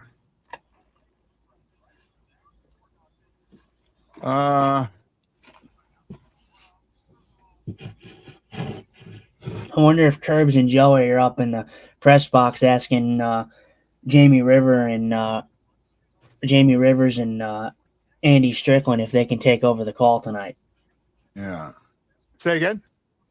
I said I wonder if Curbs and Joey are sitting in the press box asking, wanting to come down and ask Jamie Rivers and Andy Strickland if they want to take over the call tonight. Yeah, I could see that.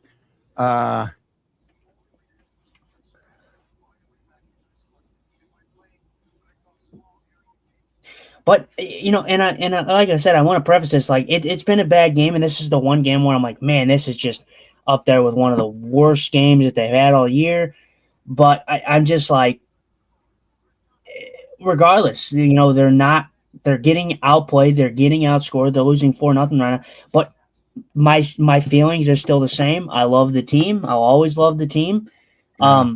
And whether or not they win or they lose, I'm going to be here for puck drop until the end of the game. So that's just what fan I am. I've always been that type of fan. I'm a little bit more optimistic than most. This is not a good game. This is one I would say this is depending on how the rest of this game goes, because that Washington game was absolutely dreadful to watch. Okay. Breaking news. Breaking news. I mean, this is super important breaking news. I got to know, Sam, are you still there? Sam, I want to make sure Sam is here before we do this breaking news. Okay. Is this a legit breaking news, or are you just gonna sing again? No, I'm not going to sing. The Colorado Eagle Avs AHL affiliate is a wagon too. Okay. Gary, we know you love the Avs. You're a Blues fan that loves the Avs. I don't get it, but you are. She's not here. She's not here. Sam. That's a little I don't honestly I understand, but it is kind of weird though. Out of all the teams that you would like, it would be Colorado. Yeah. I feel like that's very weird, especially if you're a Blues fan. I mean, I feel like that's just weird. Here you go. Well, since Sam's not here, I'm going to show it anyways. I'm a Gryffindor. There you go.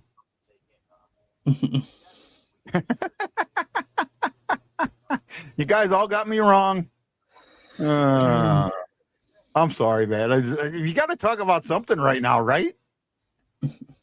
I mean, I can't talk about the game because there's nothing to talk about. It's an absolute ass whipping.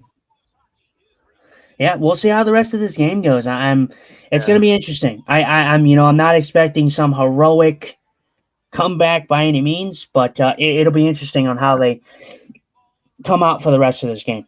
Yeah, no, you're right, Chris. He says we've had games against the Avs that were trash, and the next game we play them, we win by 4. Yeah, we've had games where we played them really well, and the next game they destroyed us. So, yeah, I'm there. I understand that. No, I was just saying it's weird to have 2 dominant teams in the AHL and NHL. That has hardly happened. Yeah, I guess. That was my second team until Kroenke. Yeah, he ruined a lot of teams for a lot of people. He ruined the Rams. He ruined NFL for me, right? That just showed me. I mean, because he didn't just destroy one city; he destroyed 2, right? Yeah, it's disappointing too because man, oh man, I mean, this is a big big sports city. I mean, the fact that the whole thing with the Rams and everything like that happened, like I feel like this team, like I feel like at some point, right, the NFL has got to put another NFL team here, right? They're not. I mean, they let Kansas City walk, right? Yeah, but I gotta honestly say this. I understand city areas, municipalities not laying out money to build a building that they're not going to get. They're not going to get the revenue from. And that I understand that. I really do. I mean, I also understand the importance of the buildings, but when you want me to put more than 50% into it, then I better be getting more than 50% of the revenue. Right? Because actually, so this is a misnomer, right? The Blues do not own the Enterprise Center. Yeah. Do you know who owns the Enterprise? Or the Enterprise I don't. No. Center. The city of St. Louis owns the Enterprise and the Savvis Center. And the Blues lease it from them. Yeah. So the Blues control all the concerts and games and stuff, but they still pay the city of St. Louis for that building, right? Yeah.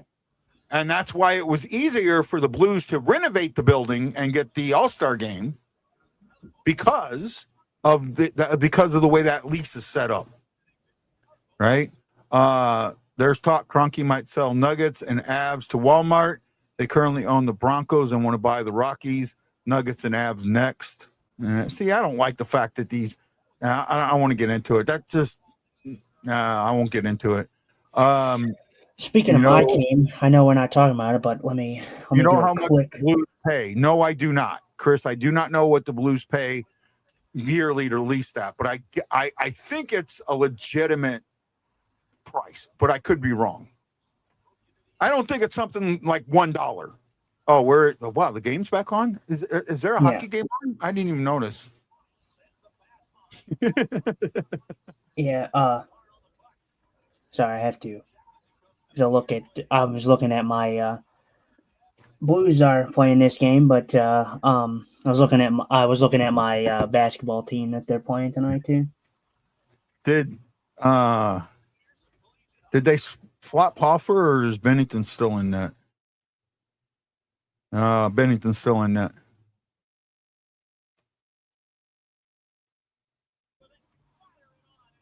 Yeah, Bennington's still in there. Yeah, the Walton families did destroy the Blues. Absolutely they did.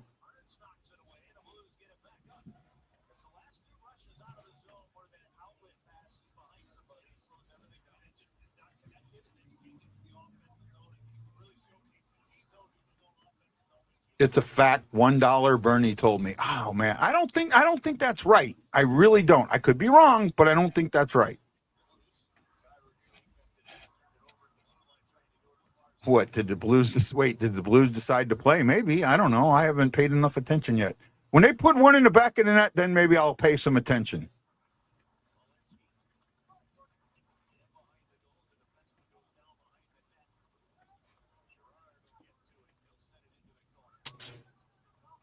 This looks like an Avs scrimmage against a college team or a AAA team.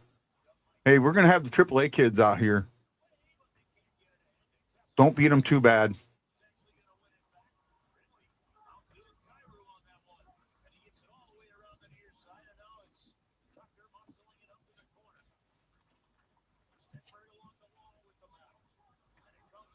I don't think there's going to be unless it's absolutely egregious, there won't be a penalty call in this game.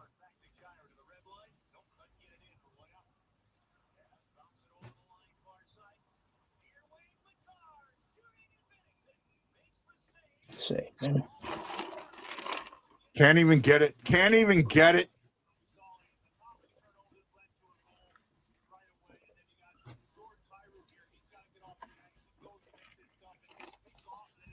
Wow. Didn't get it deep.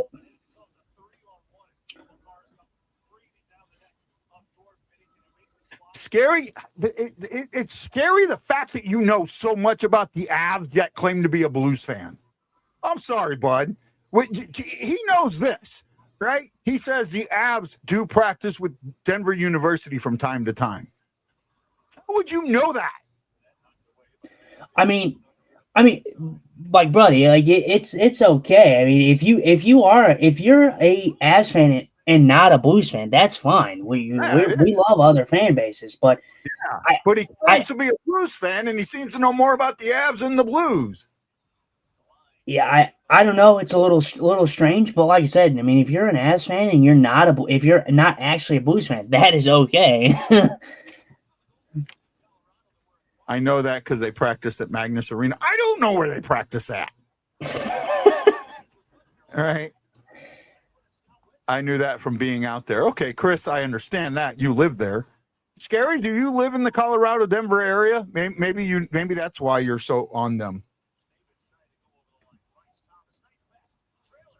All right. I don't know. Oh, good try there by Thomas. That was a good play.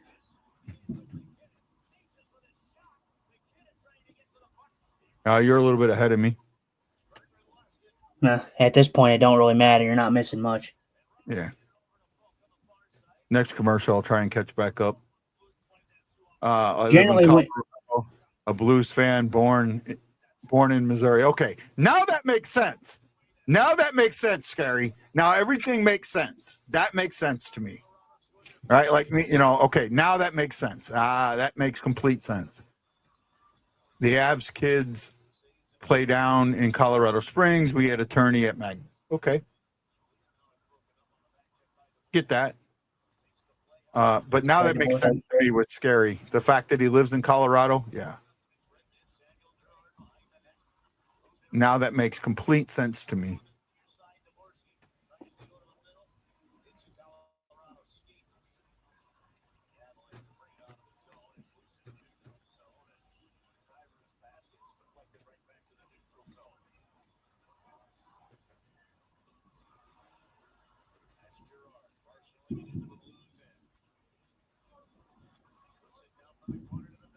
Ah, my goodness. These guys are playing like they want to be traded, man. Some of these guys are playing like they want to be traded. And the problem, I mean, that's it's counterintuitive, right? Have you ever seen the movie? And I hope I get this right. I think it was called Little Big League. Yeah, I'm pretty sure that's it. Have you ever seen the movie Little Big League? Yeah. Yeah, I think I have, if I'm That's thinking the of the one right where, one. where the kid ends up becoming the owner of the Minnesota Twins, right? Yeah. And he decides to manage him because the manager was a complete dickhead or something like that. And there's one player at a point who's saying, you know what, I'll just sit here, trade me. And he says, no, you know what, I'm not going to trade you. I'm going to play you so everybody can see you. And in free agency, what's the going price for a washed up whatever? That's what needs to get told to the players, right? You're costing yourself money by playing bad, right?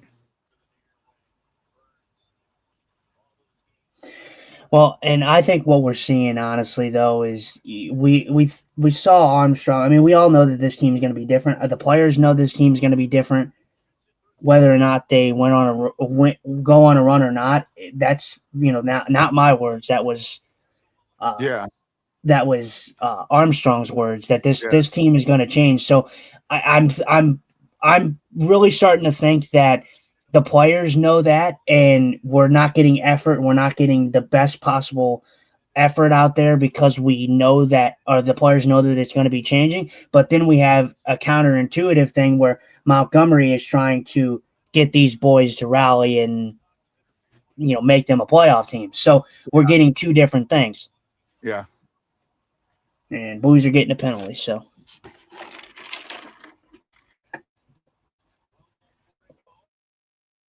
Just what the Blues need. Yeah. Shockingly enough, though. So how fast do the Avalanche score on this power play? Well, I want to say this because don't get too heads up, because actually the one category that the Blues do have better than the Colorado Avalanche is the power play. Yeah. The power play, Avalanche, they're scoring at a 4 goals clip right now, but they're only 15% on the power play. Yeah. I didn't even, what are they calling? Oh, trip. Twip. It's a twip. Jake Neighbors, someone who also needs to be stepping up. Honestly, for me, Jake Neighbors, now that we're talking about it, I love Jake Neighbors, and there was talks about him being a captain here. For me, I think Jake Neighbors at this point, it's going to be a trading piece. I'm not going to lie. He could be. Yeah, I could see that. I mean, I hate to say it because Neighbors has been a bright spot, but yeah, you're right.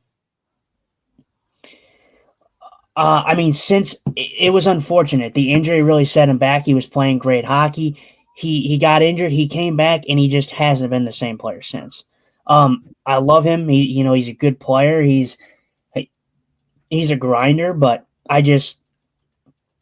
think that at this point, I think the Blues are going to be offering him as a trade piece to get something back in return. Wow. And honestly, here's a fact that kind of blows my mind. You probably already looked. You might know this. The Colorado Avalanche, their power play is only 15.5%, 28th in the NHL. Now they're the best team at killing penalties, but 28th in the NHL. Now the Blues are only at 18.4, 20th. But again, I think some of that number is because some of that number has to do with the fact that the Blues don't take as many penalties. Right? You were listening to me, right? Yeah, I think I was. Maybe. I don't know. Well, no, I said that the Colorado Avalanche have a 15% Oh, okay. clip on the power play. Okay. Sorry. And I said I said don't get too gung ho because that's the one category the Blues actually have the edge in by a little bit. But we'll see how this goes. I mean, it's gonna be a tough one. I don't know, man. This is just crazy. I think, like I said, I truly think we're seeing two different things. I think we're seeing the players knowing that the team's going to be changing regardless of if they go on a streak or not, so they're not really putting as much effort as they should. And then you have Montgomery trying to rally them, and you're getting two different kind of camps of players. Yeah, I agree. I can see that.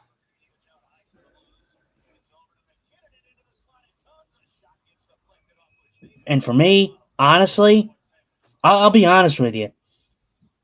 I think we know what we're getting this year with the Blues. The Blues, they've been injury prone here. They've been inconsistent. They can't seem to get to 500. I'm gonna say this, man. I would not hate if the Blues end up getting Gavin McKenna. I really would not.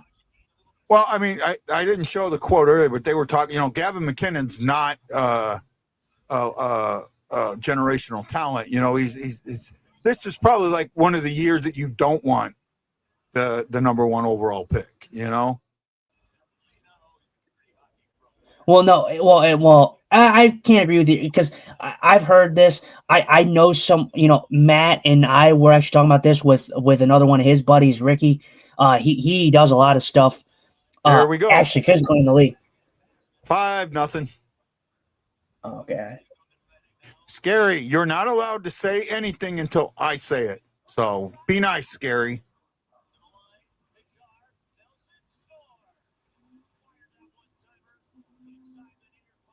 Hey, well, at least I have Cale Makar on my fantasy team. Yeah.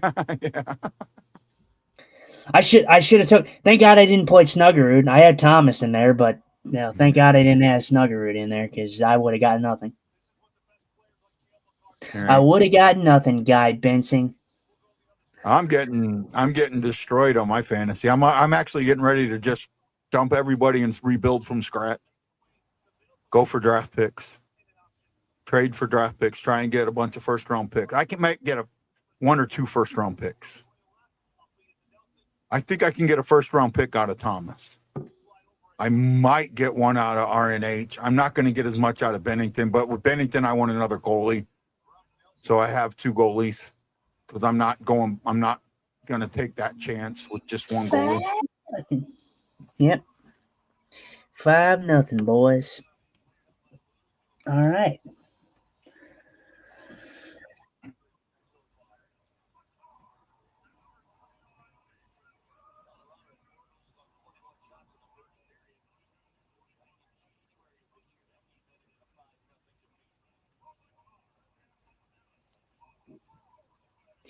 Currently, I am winning 124-84 right now. Yeah, there you go. Shots 26-5. Yeah, that's ridiculous, man. We have 1 shot this period. One shot. Crazy though. It's crazy though. I'm like I said, I'm glad that I didn't play. Actually, Snuggerud has 1.1, which is shocking. Thomas has 5 points for me right now, which is crazy to think about. That the Blues have 5 shots and he has 5 points for me.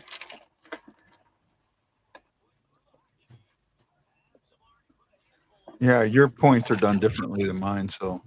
Oh yeah, they're different. Man, Randon has got me nothing but dick tonight. I'll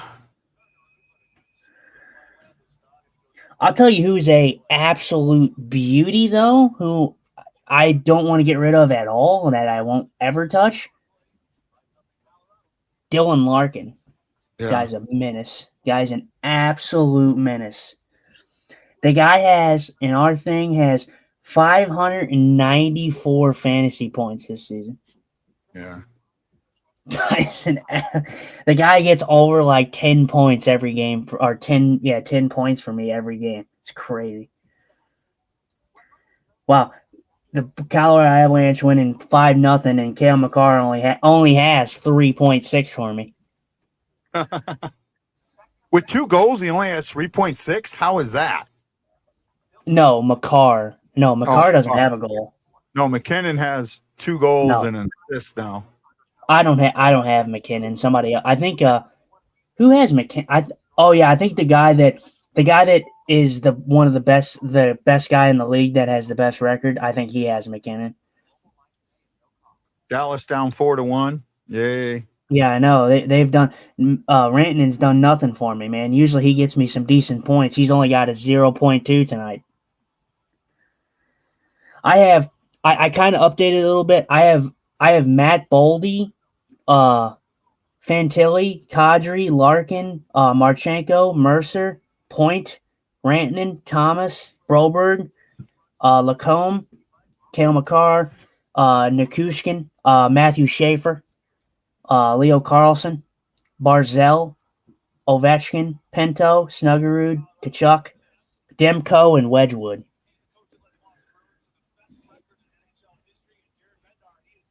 If you were listening. Hello?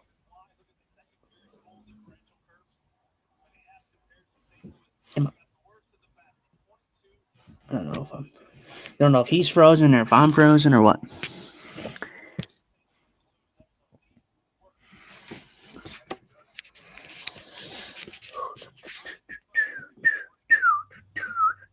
Sorry about that. Oh, okay. Oh my God! Now I see 2 of you, or 3 of you, or 4 of you. There you go. There you go. What we got here? Blues going to a power play? Holy moly! Yeah, we might actually get some shots. I'll be right back. I got to do something real quick. Okay.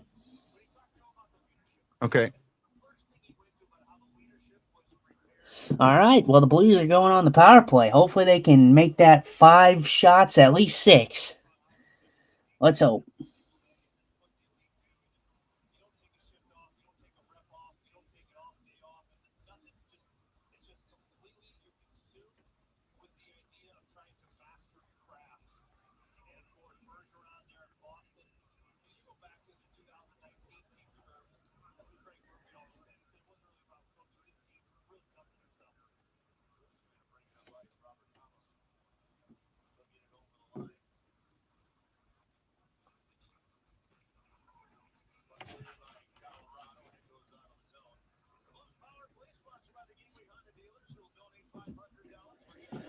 All right. Well, not much going on the power play here. Man, Colorado Avalanche, man, only a little bit under the second period, and they're going to have like 30 shots by the end of this period.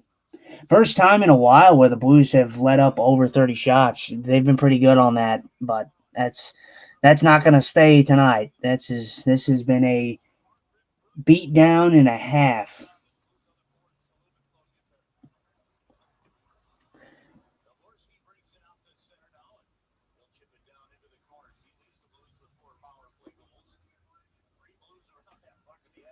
Oh wow, three Blues around that puck, and they can't get that puck.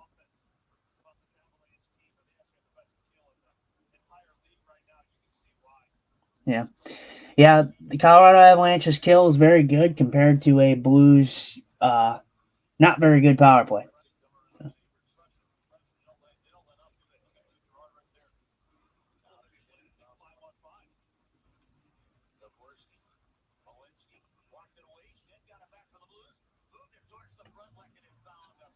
Good play by Colorado there to get the puck cleared.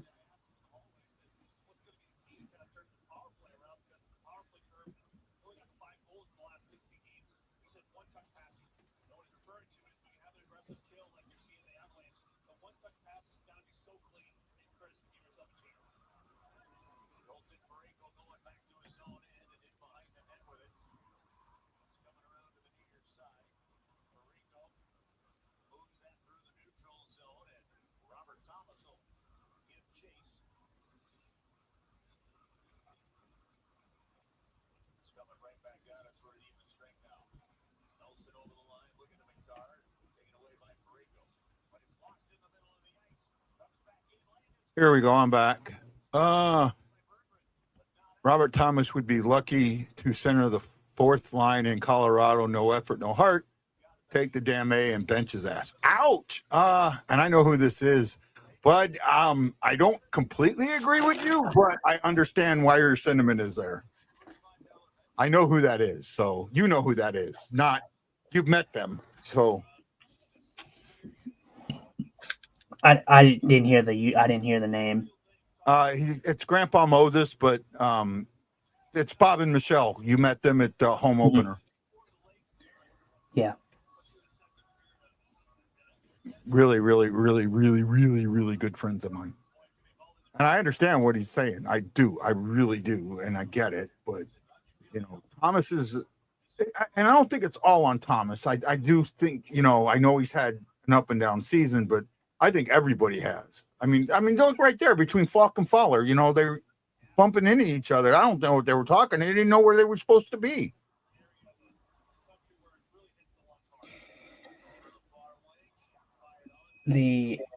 I just think, like I said, I think we're getting two different camps of what I was saying. I think we're seeing this team. What in the world was that? Hello? What was that? It sounded like a big. Sounded like a big. That sounded like a big crash. Sounded like something fell. No, that was me throwing a can in the trash can. Oh, okay. I'm like, what the hell is that? Thank you, Jane. Appreciate that. Thank you, buddy. I just think we're getting two camps. Yeah. He who should not be named. It is 5-0 bad guys. And actually, the game's worse than the score. He says, he who should not be named. I like, say it, say my name, say my name. Isn't that a song? Say my name. Yeah, say my name, say my name. Yeah. I don't know. Around you, say my. Yeah, this game is definitely just a beatdown. Yeah. J.M. Davis, Todd O'Neill, Chris Shockey, Stephen Glass, Ted Dieterman, Mariano, John Hefner, Jason Nichols, and somebody, and two other people. One, I mean, I see a name there, but I can't pronounce. It's R something with 3 letters, and then a G something with like 5 letters. I don't know how to pronounce that name, so we'll just leave it at that.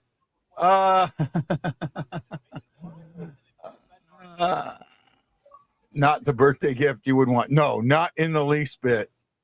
Not in the least bit. I had to take my jersey off, man. I'm starting to feel the heat of this room. So, and the Jets are near rock bottom. How times have changed. Yeah, I agree with you there, buddy. Like I said, this has not just been a weird year for the Blues. Yeah. This has been a weird year for the NHL. It's the whole league it's just weird. I mean, the teams that you expect to be bad are playing well right now, and the teams that you expect to be good are playing bad right now. I mean,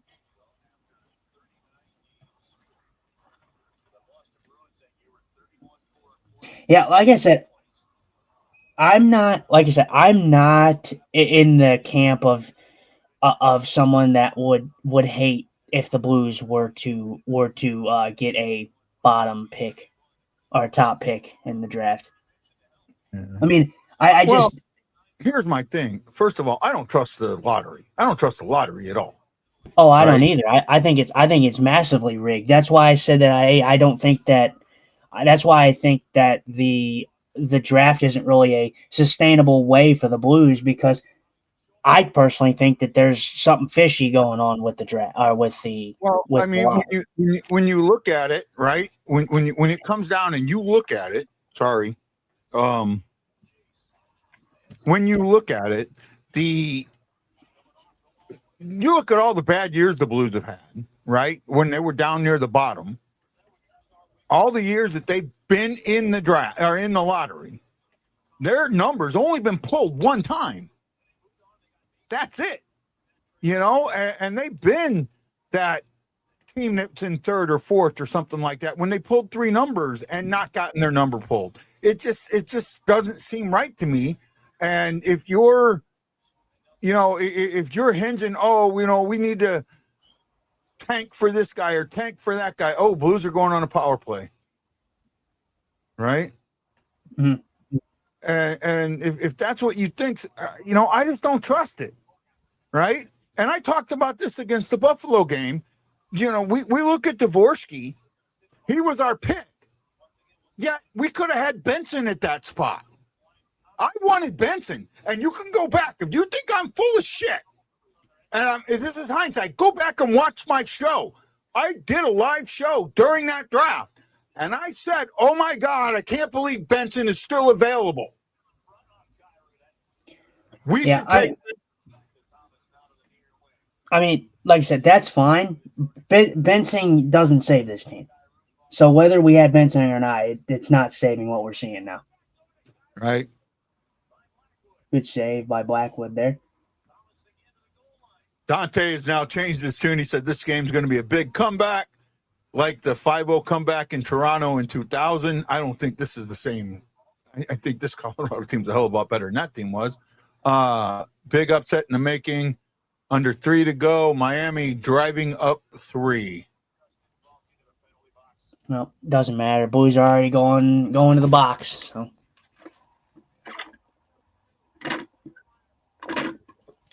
What was that about not having much penalties called in this game? Yeah, we had 4 in the second period. Say again? I said, what was that about not having too much penalties? I first of all, I don't know how that is a. Okay, you're ahead of me. Well, whatever I just watched, I watched the Colorado Avalanche player grab Falk by the arm, so I don't particularly understand what they called there, but who cares? Yeah. Game's already out of reach anyways.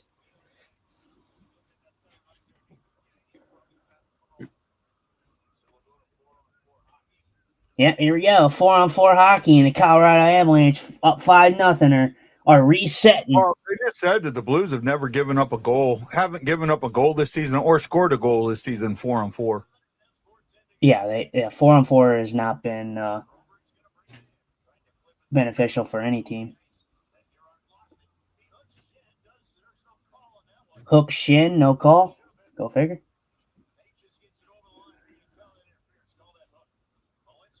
Yeah, they call a shitty interference call on Falk that wasn't interference.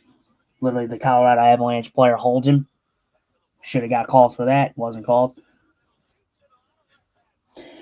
But can't expect nothing else.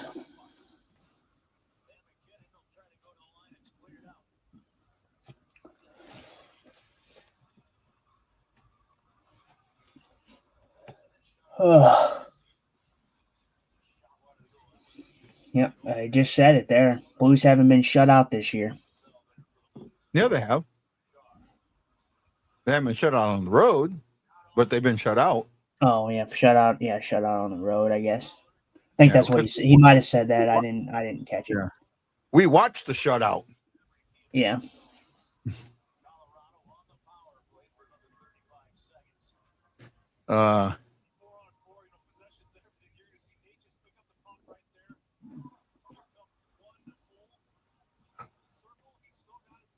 I think he who should not be named is mad at me.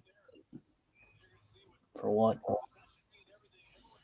Because he's not responding. I don't even know what you did. I won't say his name. Oh.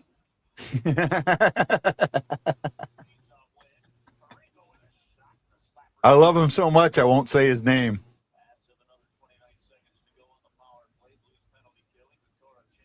All right. Well, at least our goal should be in the third period to at least get to 10 shots. Mm-hmm.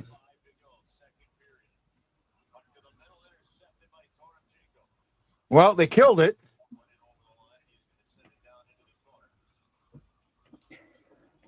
See, I will say I like my boy Torpchenko, though. I always see effort from Torpo. Yeah. No matter what it is, I always see effort from him.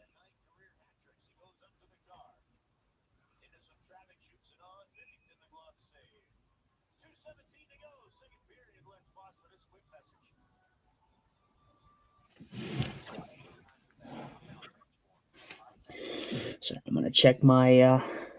All right, yeah, my NBA team won. Let's go. Yay! At least they're a good team. Who's your NBA team? Oh, he froze again. He froze. Oh. Who's your NBA team? You froze. The Thunder. Oh. From down under? The Thunder from down Yeah. under. OKC, baby. And they're a good team, so thankfully I got a good team to watch. And I got some technically I have two poor teams. I have the Blues right now, and I have the Braves who had a terrible season, and then I have my boys, Birds in Philly. They're gonna make the playoffs. They're already in the playoffs. Big win against Buffalo the other night.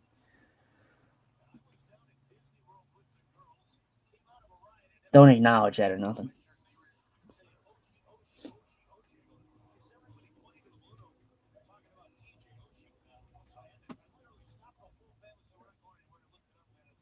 This is so hard to watch. Shots are 34-7.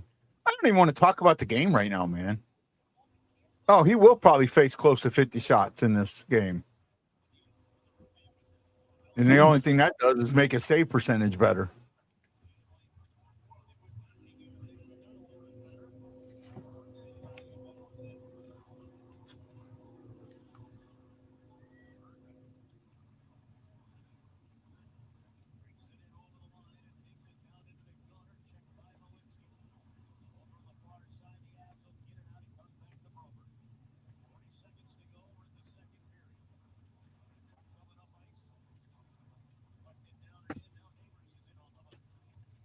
Yep.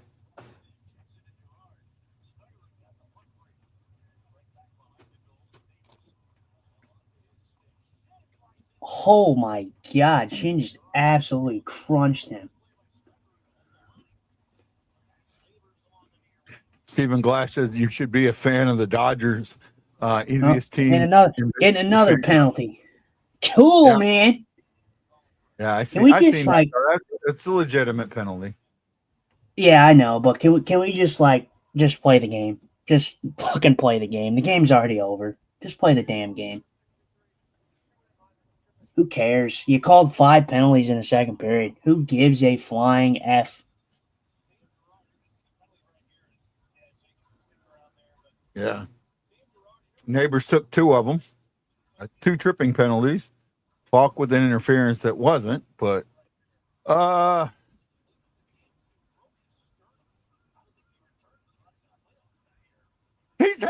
he's telling Joe to go down and break the Zamboni so they have to cancel the game. Blackwood's playing today, so I don't even get the Wedgwood points. God damn it. I have Wedgwood. Why aren't they playing Wedgwood tonight? I could get a shutout.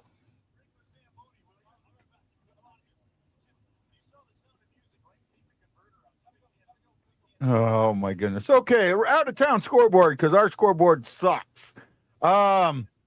These games are finals. Earlier today, the Caps doubled up the Rangers 6-3. Predators doubled up the Knights 4-2. The Lightning got by the Ducks in overtime 4-3. By the same score, but in a shootout, the Sharks beat the Wild. Detroit clipped the Jets 2-1. Devils clipped the Blue Jackets 3-2. Sabres, with their 10th win in a row, beat the Dallas Stars 4-1. The Flames are shutting out the Flyers with 14 to go in the second. And the Bruins are up 2-1. Okay. Hold on, my thing. Bruins are up 2-1 on the Oilers with 14:56 to go in the second. And that is your out-of-town scoreboard, brought to you by two pissed-off Blues fans who are watching and giving you their game while only a few people watch. But, hell, we're here for you, and we love you to death. Happy New Year. Heads. Boo heads. I mean, I like I said, I can't. I'm not even mad. I can't even be mad. I have no words. Yeah, I'm with you. All right, I'm trying to be funny, man. Clip that. That's all. I'm trying to be funny, and I'm probably not funny at all. But F it. I'm gonna do my best job. Right? No. Yeah, Stephen Glass. Never say that again. Well, Screw the Dodgers.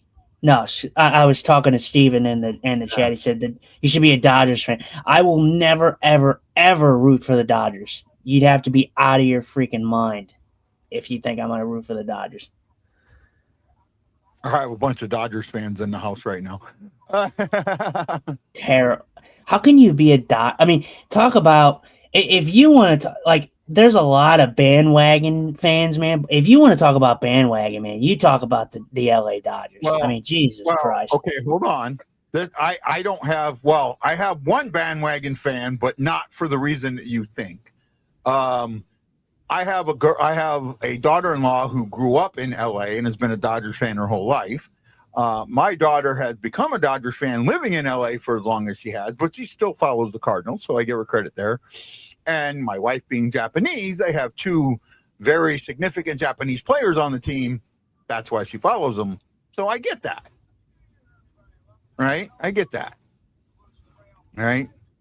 So, in that case, it is what it is. It's like in Japan, when Ichiro was there, he was Japan's favorite team, and the Cardinals had Taguchi, right?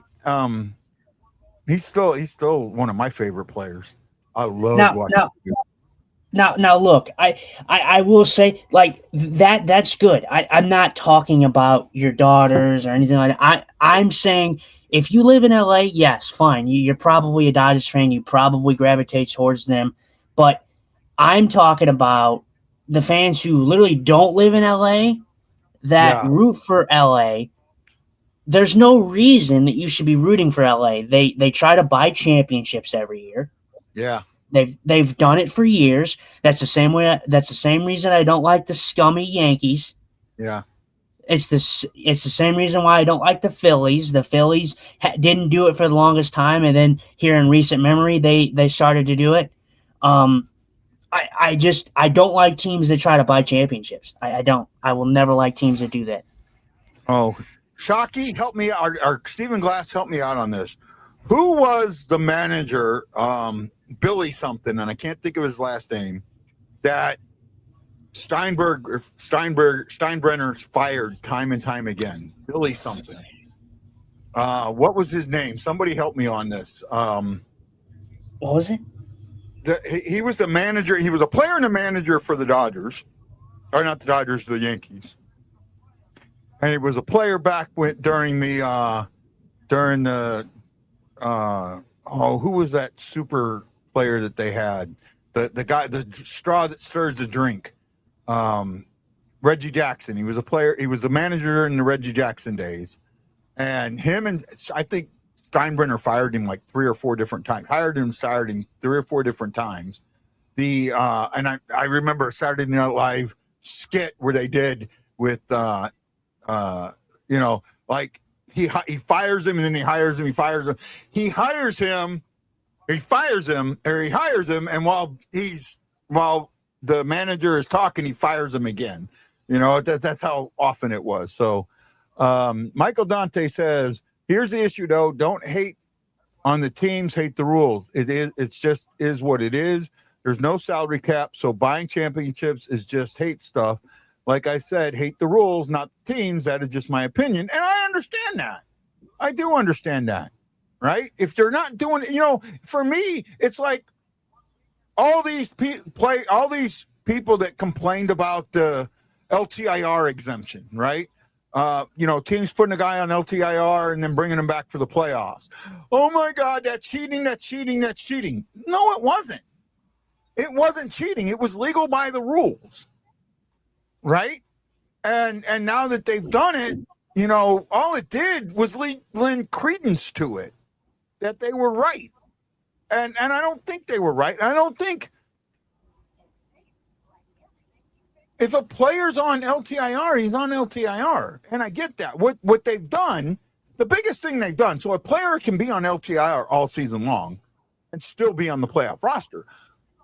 The difference is, in the past, the playoff roster did not have a salary cap because you could have any player on and want you, so you could go way over the salary cap.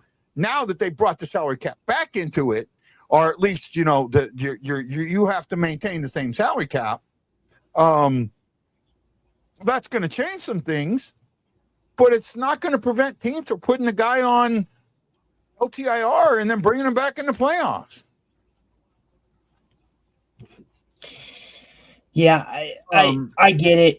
I like I said, I think that there should be a cap in baseball, but I mean, it is what it is. I mean, like I said, it is, it's not breaking the rules and not breaking the rules by a technical sense, but I mean, it's still the morals of it. I mean, you can't tell me that they're not trying to buy championships. I mean, that's exactly what they're doing. So, Mike Dante says, when there's no salary cap, this is what you deal with. It'd be the same in hockey. In fact, the Blues are a huge reason that there is a salary cap in the NHL. Right? A lot of people think it's like some of the bigger teams. No, the Blues are one of the biggest reasons that the salary cap finally got initiated. Here was a medium market to small market team, and you had the Lowrys who just didn't give enough, paying exorbitant sums for players who may not have deserved it, driving the price up to try and buy a championship. And it didn't work. And the reason it didn't work is they didn't pay for the right players. But it was driving it was driving teams that it was driving teams to a point where they were saying, hey, we can't compete. We're gonna fold. That's why it happened. And the Blues the Lowrys had a lot to do with that. I've always talked that's like one of my biggest things. I've talked about what the Lowrys did. There's another podcast that I used to be connected with. I will not mention them because I am no longer connected with them and no longer friends with one of the people that did it. And that's on him, not me. He make that choice, and that's fine. Do what you got to do. But they did a top 10 gut wrenching things, and that was a big one. Was the Lowry's ownership of the Blues and what it did to them. Right. No big name free agents want to go to the Blues. It's a well-known. That's actually not true. That's not true. Right? That's not true. The only reason a lot of the bigger names won't come here is Doug Armstrong. And it's the no movement clause. The fact that he won't do a no movement clause. That keeps I guarantee you, Dante, from all the alumni that I've talked to, and been associated with, that is not a true fact. Most players, especially players from bigger markets, would rather come to St. Louis. However, that no movement clause is a big thing for players nowadays because the guys that get it are family men. And they want it for stability for the family. And being a Navy guy, someone who served in the military, I absolutely, completely, 100% understand that. Right? I had to move my family every 3 years for a while. Right? And that's hard to do. I got lucky, and for one period, I stayed in one area for 6 years, but I moved almost every 3 years for the first 10 years of my career. Right? Almost every 3 years I moved 4 times in 10 years. And actually, it was 5 times in 10 years. 1, 2, 3, 4 4, yeah, maybe 5, 4, right about 5 times in 10 years. All right. Now, my last 10, I was able to be a little more stable, but that's what happens. Is that Anna over there? Yeah. Oh, no, it's Aya. Aya, what house are you? She's not answering me. She's mad. What house are you? Huh? Harry Potter. What? You're a Hufflepuff. My oldest is a Hufflepuff. Which one's Maya? You don't know? What about Anna? Say again? I couldn't hear what she said. Slytherin. I'm a Gryffindor, by the way.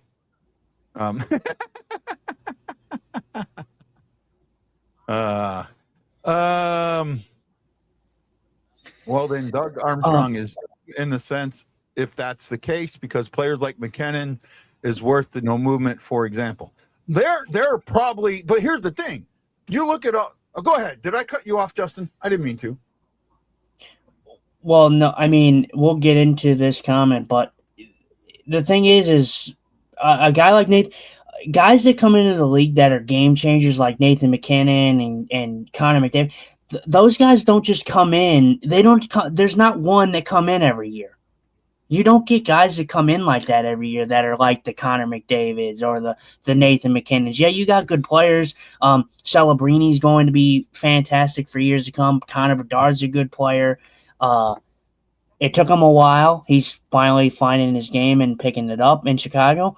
But you don't have this consensus to where you get a Connor McDavid every draft. It's not happening. It doesn't happen that way. Well, the thing is, and this is why, and so when you think about this, right, first of all, Nathan McKinnon is playing with the team that drafted him. So is Connor McDavid, and who's the guy that plays with him? Who's the other guy there? Marty Natchez? Huh? Marty Natchez? Or you mean Cale Makar? No. On not at the Avalanche, on the Oilers. Leon Draisaitl. Yeah, Draisaitl, right? They're playing with the team that drafted them. Cale Makar playing. Guys like that wouldn't be in St. Louis anyways. However, when it comes to some of these guys wanting that stability, the Blues have 2 minutes and 32 seconds of Ozo time in 40 minutes. Surprising. Go ahead. Oh, no, you can finish what you're saying, then I'm going to read some of these. And because of that, the amount of, so Doug Armstrong doesn't do the no movement clause because he feels it gives the player more control than the team. And I understand that. Don't say it's right. I'm just saying I understand it. I don't know if Steen is going to change that. I don't know, because even with Steen being the quote-unquote GM in the hockey operations, who's his boss, is still going to be Armstrong. So I don't think that's going to come, and I understand that. And believe it or not, the majority of players that have no movement clauses, I don't think deserve no movement clauses, right? I'm just frustrated. The Blues need a game-changing generational talent. They've been missing it for many years. I just love to once have a chance to draft one or have a current one who hits free agency choose the Blues for just once in my life. And you know what? We've only had that once. Maybe once that I can think of, and that was Brett Hull. Even though he left, when he left, that was the Blues' choice, not Brett Hull's. He wanted to stay in St. Louis. But, you know, when it comes down to it, you look at Pietrangelo.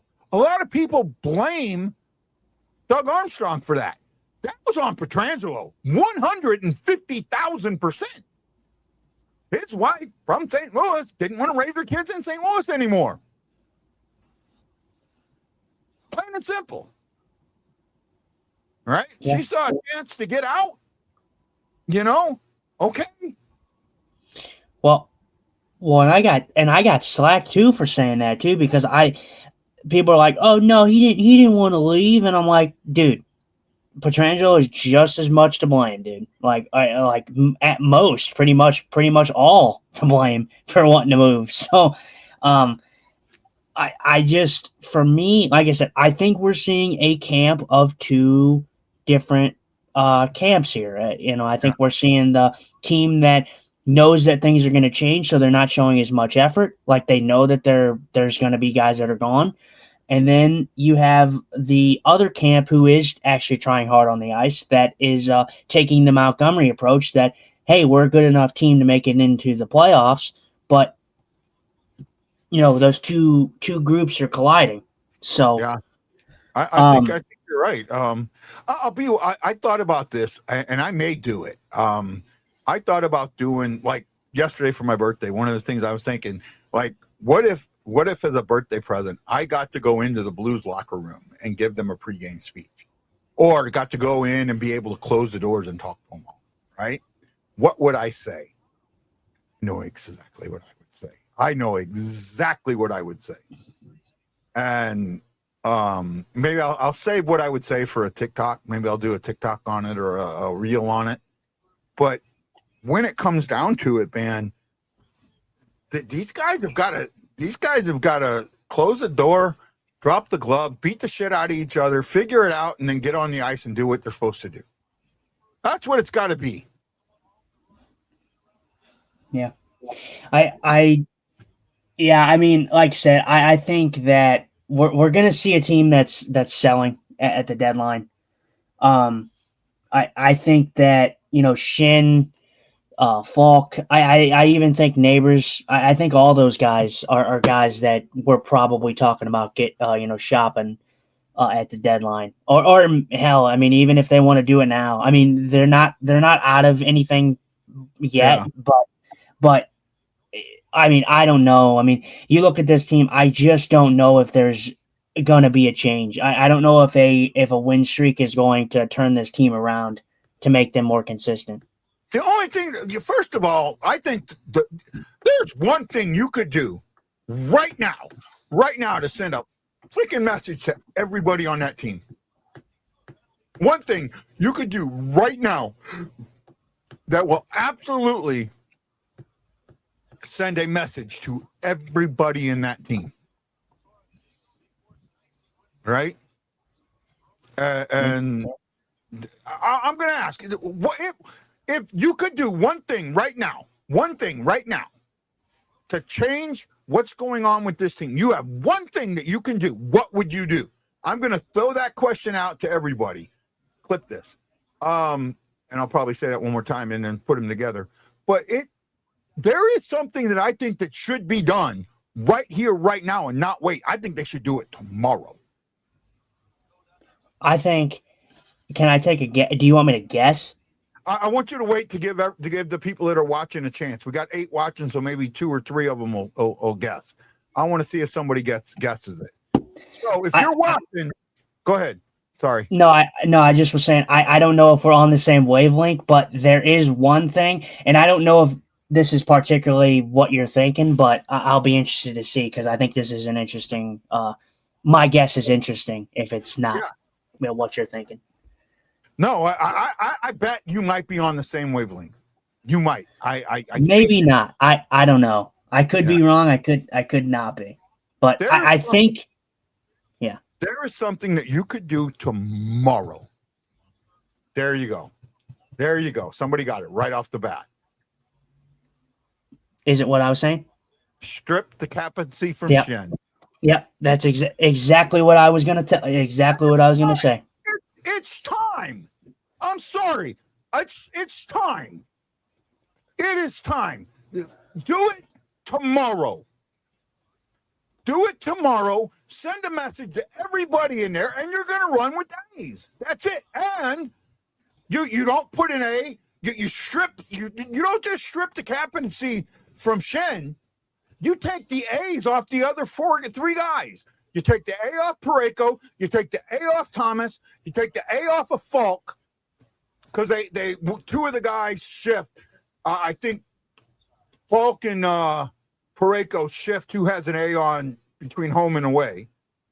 But you take the A's off those guys and you give them to newer guys, to younger guys, and say, it's time. I think that, and if you do that, oh my goodness, you're sending a shockwave through that locker room. Yeah, well, and through that locker room. Yeah, so I'm glad. I wish I would have been able to guess first because we were on the same wavelength. That's exactly what I was going to say. I had a feeling. There's only the only other thing that I think people would have answered if we had more. Like if we had 30 or 40 people answering, I think the number one thing that would have been said would have been trade Bennington. Right? I think that's the number one thing that would have been said. But yeah. I don't think that sends the shockwave through the locker room like you need. Right? I don't. I think the shockwave is pull the C, and it's time. It is time to pull the C. By the way, if you're wondering why I'm saying that with StreamYard's new thing, if I say those words, it will go back 3 minutes and give me a reel that I can use later. Yeah. Yeah, I mean that's a thing that you can do, and you don't have to work around any trade, contracts, anything like that. You just strip the people of their leadership, and you try to kind of build it up from scratch. And like you said, you send a message, and like I said, I don't think Shin is a terrible captain. I think that he does do some things right, but I just think that. I think you're right. I think it's time that, to move on. I think you take it from him, and there's no reason Shin has to be a C to do what he does. Well, it's not only that. What it does for Montgomery, if he does that, if there is a locker room rift, if there's some moment where he has lost control of the locker room or the locker room has slipped from him, for whatever it is, right? There's a rift in the locker room, this camp, that camp, whatever. If he does that and he pulls the A's and gives them to other players, pulls the C, pulls the A's, gives the A's to other players, he now tells the locker room, your rift doesn't matter. It's me. I'm in control here. I'm the one that matters. I'm the CEO. This is my ship. I've had a CEO do this. I've had a CEO straight up fire. I mean fire a command master chief. Walk him to the pier and say, "Well, pack your bags."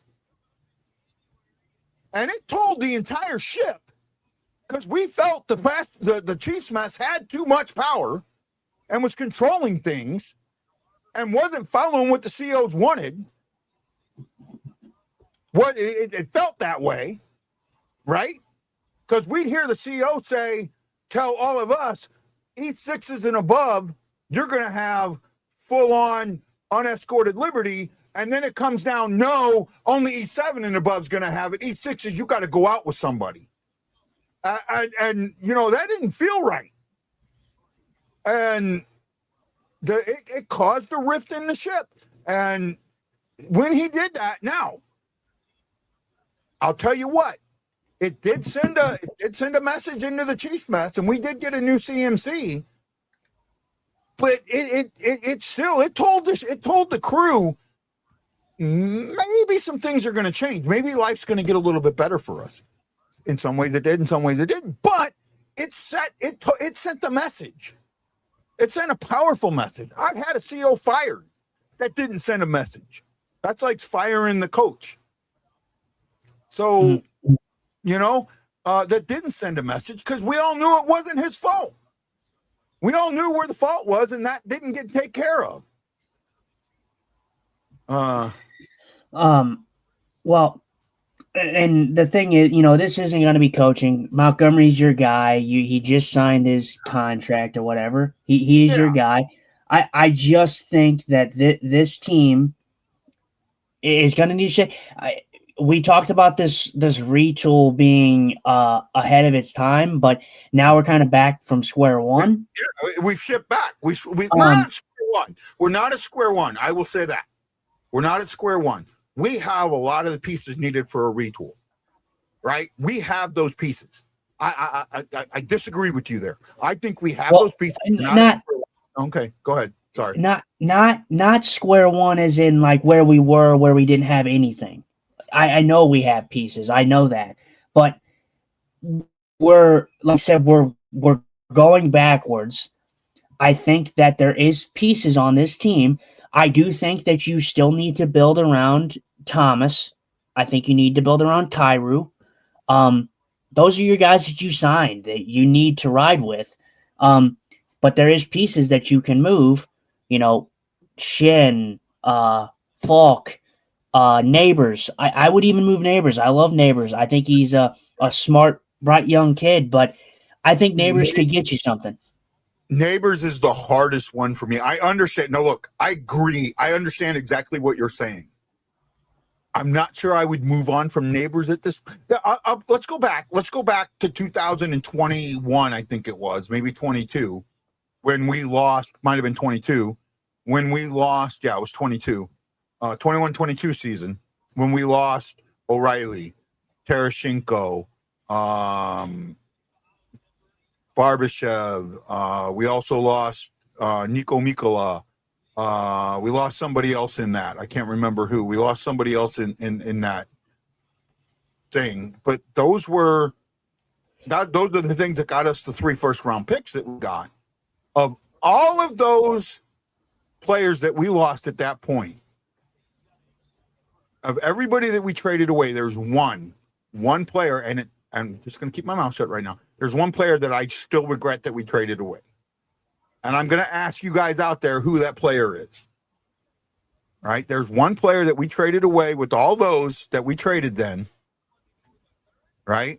And can I say something first? But I know you don't have to read the comments. Yeah. I'm going to say, for me, out of all those guys, right, for me personally, out of all them guys, who'd you list again? Tereshchenko, O'Reilly, Barbashev, Mikola, and I think there was one more, but I can't remember who he was. Well, and I know Tereshchenko was going to be. That's an obvious choice for you, obviously, but my guy, and I'm sure that you're probably on the same wavelength, was Barbashev. I like Barbashev. I'm going to give people a chance. Dante says Mikola is a guy I've always said they should have held on to. They let go of that one way too soon. He plays for the Knights. He's a Russian. He plays for the Knights. So he's saying Barbashev also. Anybody else out there got a guess? Come on. You're not going to say Tarasenko, right? Because that's just too obvious. That's just obviously no one wanted to give up Tarasenko, but it was always going to happen. We knew it was coming. No, it's Barbie. It's Barbie. Okay. Right. Because of all those guys, right? Of all those guys, he's the one that, he's got another cup. He's still a force to be reckoned with in Vegas. Vegas. I don't even know where Mikola is now. I know he got another cup. Florida. Is he still with Florida? I thought they traded him or his contract was up. No, Mikola signed with Florida. Okay. Tarasenko obviously is with Minnesota. Yeah, with Minnesota. So of those guys that we traded at that point, Barbashev's the one that had the most upside. Right? Now, did I want to see Tarasenko go? No, I didn't. I think that got screwed up from the get-go. And I know and something could have been done and it wasn't done correctly. And there's not now. It is what it is. We got the 3 first-round draft picks. We had our 10th round pick, and hoping we're at that point where those guys should start paying dividends. We're not completely seeing it yet. Where we're starting to. We've got some guys. Okay, we've got some guys, but right now, it's do something. Now I'm in. Okay, so I'm in the minority. I'm not in the camp of bringing him back by any means, but Yeah. this team would I mean, like I said, Barbashev is a guy I would love to still have. But the guy that I'm thinking of, I think the Blues would be benefiting massively if we still had him, and that's O'Reilly. I get it; he's an older player. He's not a absolute juggernaut by any means, but the leadership, the veteranness of Ryan O'Reilly could have really helped this young team in St. Louis. The O'Reilly trade made so much sense. I understand what you're saying. Okay. I really get it. But the O'Reilly trade made so much sense. Oh, that should have been more than. See, I don't want. It made sense. The O'Reilly trade to me, I understand what you're saying, but the O'Reilly trade made so much sense. And the other problem was the fact that O'Reilly's leadership really got called into question. Everybody wanted him as the captain, and I did too. But when he kept putting everything on him, I got to do better. I got to do better. I got to do better. The rest of the team just said, "Okay, you got to be better. I'm doing fine." You can't come out in the press and not hold your teammates accountable sometimes. And if you hear Shen, this is the difference with Shen, and I do like it, but he says we have to do better. The whole team needs to do better. He does call out the team somewhat.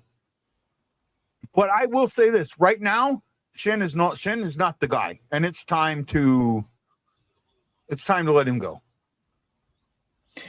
Well, and I don't even think for the captaincy. I just think as a presence on this team, I like I said, I agree with you. The O'Reilly trade made so much sense at the time, and it's definitely someone I'm not bringing back, of course.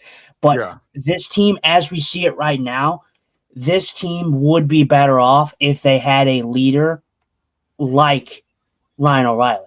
I truly believe that. Whether he's the captain, he doesn't have to be the captain. I don't think he has to be the captain. You could give Robert Thomas the captain, and Ryan O'Reilly is just there, or you can give him an A. Who cares? But he is a guy, in my opinion, that when you look at Robert Thomas, he is a product of what Ryan O'Reilly taught him when he was here.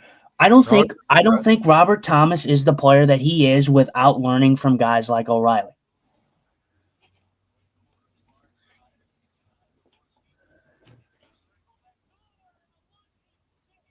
What a save by Blackwood there. He's made some, shockingly enough, the Blues have 8 shots on that, and he's made some pretty good saves. 8 shots in the game. In the game. I know, yeah, 8 shots in the game, and he's made some good ones. Oh man, yeah, he's made 3 good saves. He's had 3 that were challenging, and I'll admit that. But I mean, overall, I'm not sticking up for any. I'm not defending it or nothing. I'm just saying that they've had some, they've had the 3 good chances at least on those 8 shots, which is what's the good point, Jason? What he says good point. What was that point? Probably the one that I made about the fact that Robert Thomas is probably not the player that he is without leadership from O'Reilly. Yeah, maybe. Yeah. Maybe. No, he definitely is not the same player. Oh, no. I mean, maybe that's what the good point was. Yeah, I think that's what he was talking. I think so. I don't know. Could be wrong. Who knows?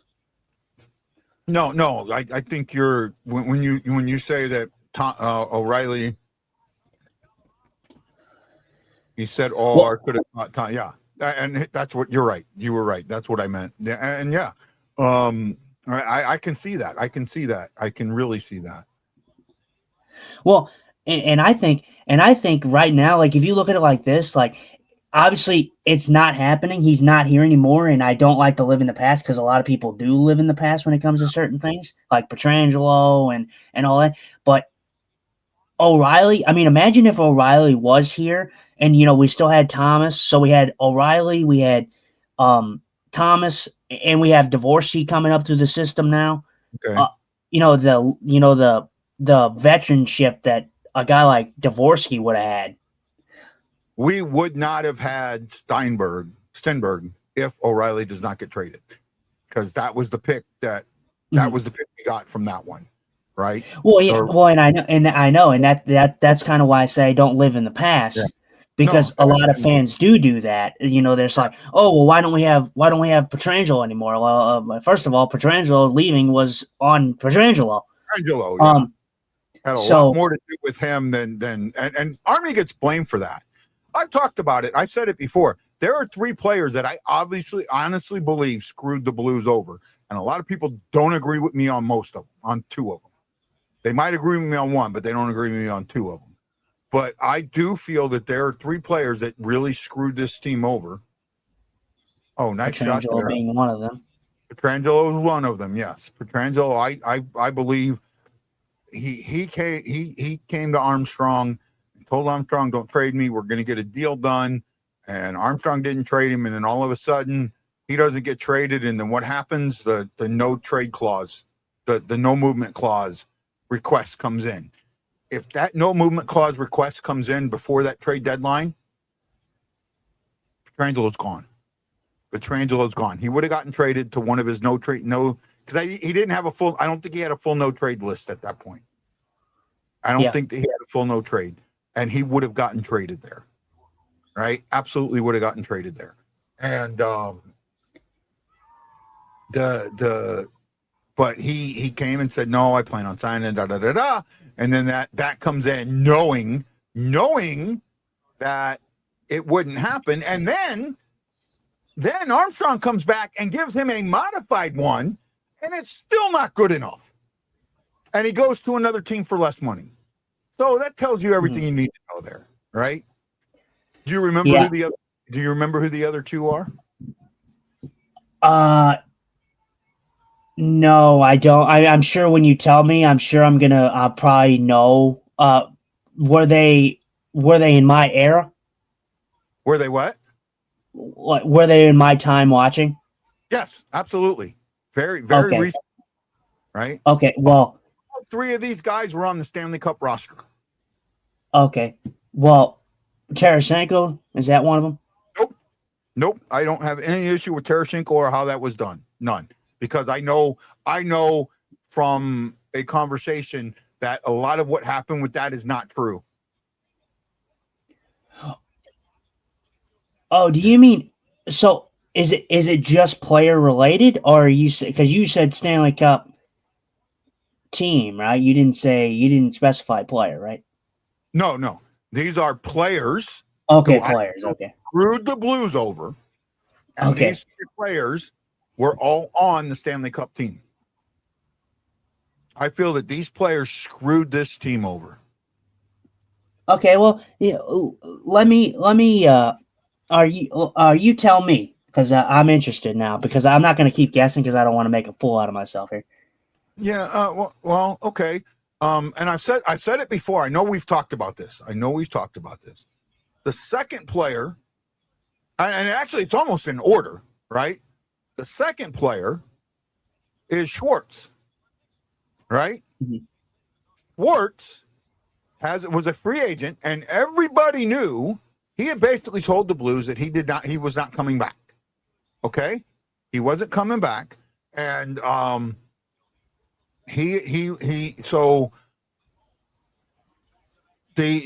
think the Blues had tried to trade him or something. I'm not sure everything that went down, but we knew he wasn't coming back.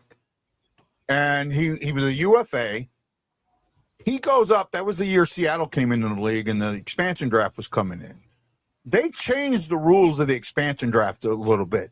The fact that they took away the trading just to trade, saying you can get picks if you don't take a player, right? That type, they took that away. They took some of that away.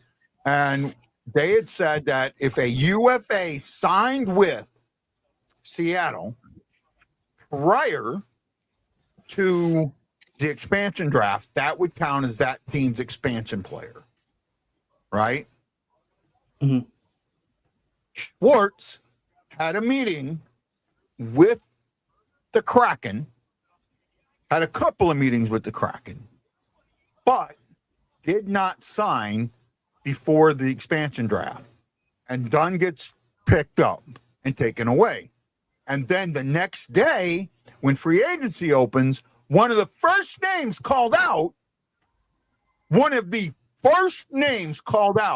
was Schwartz to Seattle. I think what should have been said was Seattle should have had, since Seattle could negotiate a couple of days before everybody else, the day after the draft, before free agency actually opened, or the day free agency opened, Seattle should have not been allowed to sign anybody that day. Mm-hmm. Right? Or for 2 days. Seattle should not have been allowed however long they were allowed to talk ahead of time. That's how many days they should not have been allowed to sign anybody. But that's what happened. Schwartz goes there. We lose Dunn. Dunn has been a good player for them, right? Good defenseman. Dunn's been a decent defenseman. Doug Armstrong absolutely positively should have gone to the league and filed a protest. Pardon me. Should have absolutely filed a protest because we should not have lost Dunn and Schwartz. They should have filed a protest in that situation. I really feel like they should have. They can't get a shot away to save their ass. 10 shots with 7 minutes to go. I mean, the only reason Colorado only has 40 is they stopped shooting. Colorado only has 3 shots this period. Or no, pardon me. They have 6 shots this period. They have more shots this period than the Blues have in the second and the third period. Second period in this period. What? Crazy. But yeah, no. And then, so who's your third? Third one. Does anybody know out there? I know somebody knows. Dante, Dante disagrees with me on the third one. Actually disagreed with me on the third one. So we have Alex Pietrangelo, we have Jaden Schwartz. And my third one is Perron. Oh, okay. Yeah, that makes sense. David Perron, the way he left here was wrong. And the way that he held that the fact that he did that press conference and ESPN 101 threw him a softball question and didn't follow it up. The way it sounded was that the Blues just decided they didn't want Perron anymore and didn't offer him a contract. And that's not the truth. Not the truth in any way, shape, or form. Because, so he got asked, did the Blues offer you a contract? Now, that's a yes or no question. Correct? That's a yes or no question. Yeah. If I answer it with not formally, what's the actual answer? Right? Yeah. What's the actual answer? Then, yeah. Well, yeah. The actual answer would be yes, they did talk to me about a contract, but yeah, right? Not. But the way it got put out, the way it got received was the Blues didn't offer him a contract. If I was the guy asking the question, the next thing out of my mouth, and I don't care if you're supposed to be nice to the guy, he's already gone. He's already signed with Detroit, right? Well, wait a minute. I seem to remember the end of the season contract with Armstrong sitting right next to you going, I got $4 million for 2 years. We're cap strapped. It's yours if you want it. And your camp never responded to that. So wait a minute. That's not correct. So the answer is yes, but I decided not to take it. The Fire Armstrong stuff that came out after that, and the stuff that still comes, if you ask people about Armstrong mistakes, they will tell you not resigning Perron. Mm-hmm. Hold on here. That's not true. Right? Right? And the other one that I hear, so I've done this before where I've asked, what are Armstrong's biggest mistakes? one of them that I get, and I got a lot when I would do this, was, hold on. I just had a stinger go through my brain. Sorry, give me a sec. The other one that I got was trading Petrangelo. Mhm. I got 4 or 5 people telling me trading Petrangelo. We didn't trade Petrangelo. He left on his own. He made that choice. Yeah, I mean, if we traded him, then we could have got something actually for him. No, he just walked. Yeah. So Right. And people talk about how great of a captain Petrangelo was. When I think of Petrangelo of a captain, I think of Jamie Benn sitting on top of him with his glove in his face.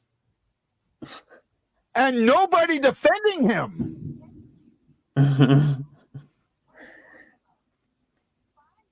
I'll be honest. Watching the Blues in the Petrangelo era, obviously being such a good defenseman, obviously I know he was the captain. I know he was the captain when the Blues won the cup. But for me, it's kind of crazy. It's gonna sound weird, and it's not a knock on him because he's a good player. But when they played in that era, I didn't really look at the captaincy as anything really all that crazy. If you want me to be completely honest, like there's some players in the league where you'll look and you'll be like, oh yeah, that's the captain. I can tell. I just felt like Petrangelo was a guy that just kind of fit in almost, and it. Oh, we scored. Dvorsky. You're not supposed to say anything till I see it, but I guess it don't matter. Oh yeah, there we go. Do you really care? The St. Louis Blues have 12 shots on net. This game, no. Yeah, I mean, come on. Do you really care? No, in this game, no. Hey, we didn't get shut out. No, that's the good thing. No, in this game, no. And I said that as a tongue-in-cheek type thing.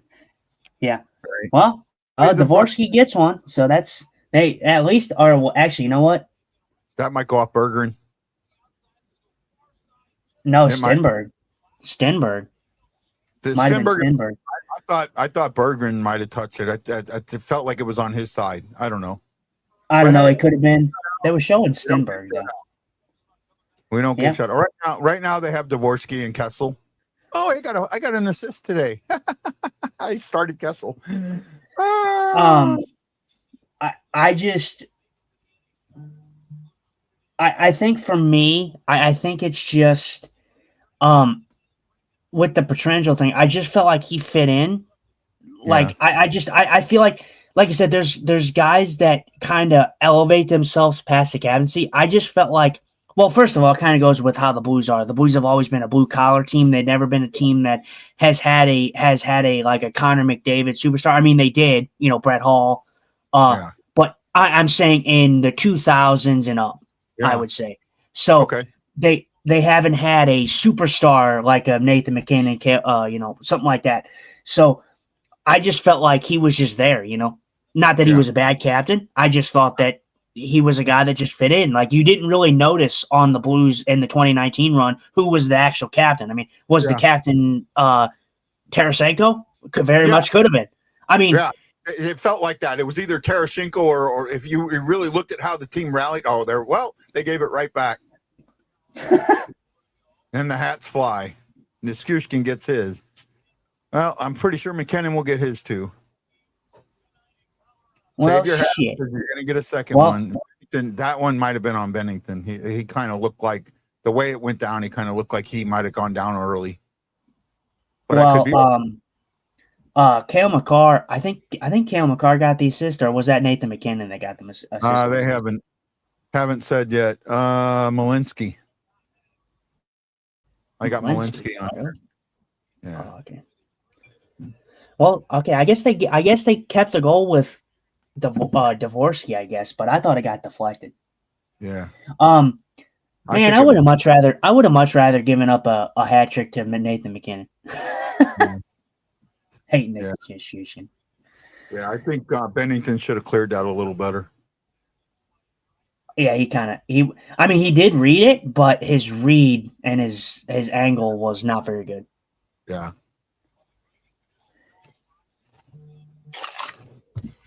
Yeah, This game's Blues. so bad, only 2 people are watching us, and I think that's Jason Nichols and maybe Scary. That's it.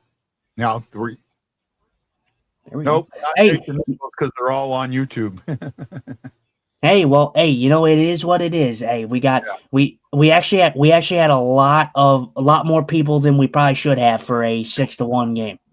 Yeah, I agree with that. You know, So. we are what we are. Scary says he's here. We know Scary. We love you, buddy. We love you, 13 Scary. shots. The fewest this season was 17. Yeah. So 4 less than what they've had. I mean, the game's not over yet, but I mean it's over, but it's not over as in shots. Yeah. So Yeah. Maybe they get 4 more shots. I doubt it. You know. Well, I will say that this outcome is not surprising. I will say though, I know the Avs stopped shooting, but this is a very high-powered offense in the Colorado Avalanche. The Blues have done a good job. This is, I think, the worst shot differential and the worst amount of shots that they've given up all season. So No, I think they gave up more than 42 to somebody else. I could be wrong, but I think they did might give have. up 45. They might have.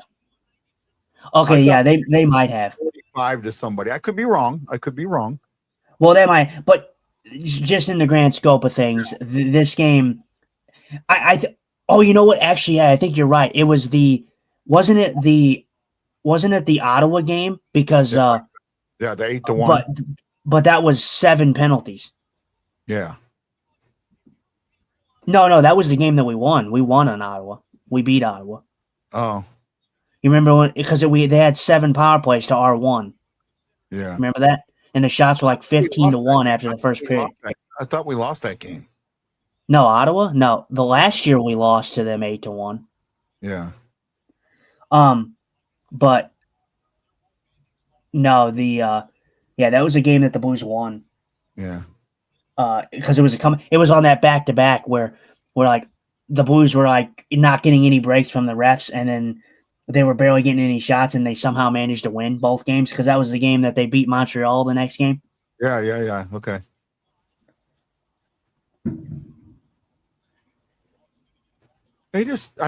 Colorado they can't do anything. The Blues can't do anything. Colorado just damn. Scary said they're a juggernaut, and he was right. I called him a liar. I said he was wrong, and I'm admitting right here and now I was wrong. You were absolutely right. Thomas is hurt. There we go. Perfect. Injury bug bites again. Thomas, who has gotten tripped up, injured on the play. So, is that going to make it 4 players now that have been taken out by opposition players this year? Maybe. Well, actually, he wasn't tripped up. The guy fell on his skate. He actually tripped the other player, and the guy fell on his skate. Yeah, there's a weird, awkward look to that. It didn't look like much. Yeah, it didn't. It didn't look like much, but. Well, I mean, you were close. Game 6-1. I said 8-1, but I was close. I know. I said you're close. Yeah. Sorry, I didn't hear you, buddy. It's I just, for me, the start was what done it. I mean, that's what done it in, though. I mean, if they have a better start, I think that this is a little different. Because I really did not expect a blowout. I expected a Colorado win, but I didn't expect a blowout. And I don't think that we would have got one if the start was better. I wonder if Kairu's been benched again. I struggle with that's the money. Let's see what Kairu's got in shifts. Kairu has 8. Thomas shifts. hasn't. He hasn't been benched. Well, Thomas hasn't been. He didn't he didn't walk down the tunnel. He's still there. So straight on the bench. So that's good. See, I think just the holding the puck behind the. You get a minute. I think a minute's too long. I think it should be 25 seconds or 20 seconds. That's it. You got 20 seconds behind the net, then you bring it out. Well, I also don't understand what Colorado's doing. You're up 6-1. Well, why sit back? Just kill time. Kill time. Well, yeah, but right. I mean, what are you killing? You're not like you're gonna give up a lead. Yeah, you're not going to give up a lead, but you're just killing time. That's it. Just let the game. You want the game over at this point. So and you don't want anybody hurt.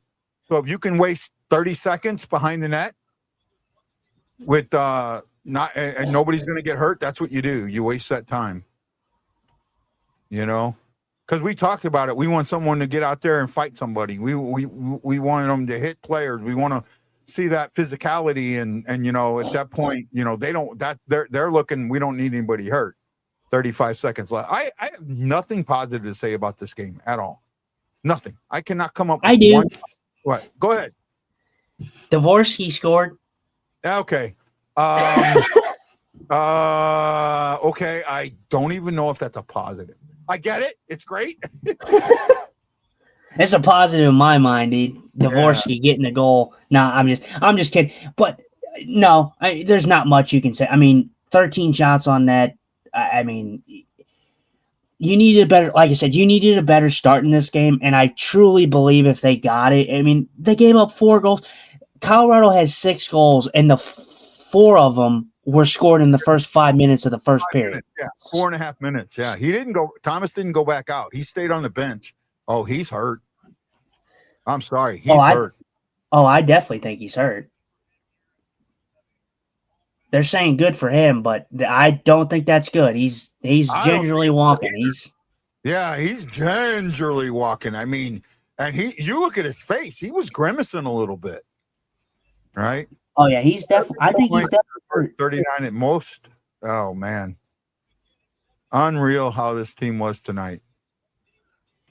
Yeah, Colorado. I'm telling you, man, they're wagging, and I gotta give it to the goaltender. He didn't face much, but you have to be at your best, and he did stop some really good shots when he had to. So. I agree with that. I mean, look, it is what it is. Next game is on Friday. It is an early game my time. I think that's like a 2:00 in the afternoon game for you. Yeah, but I'm just saying this now. Don't expect us to do a show Friday. What?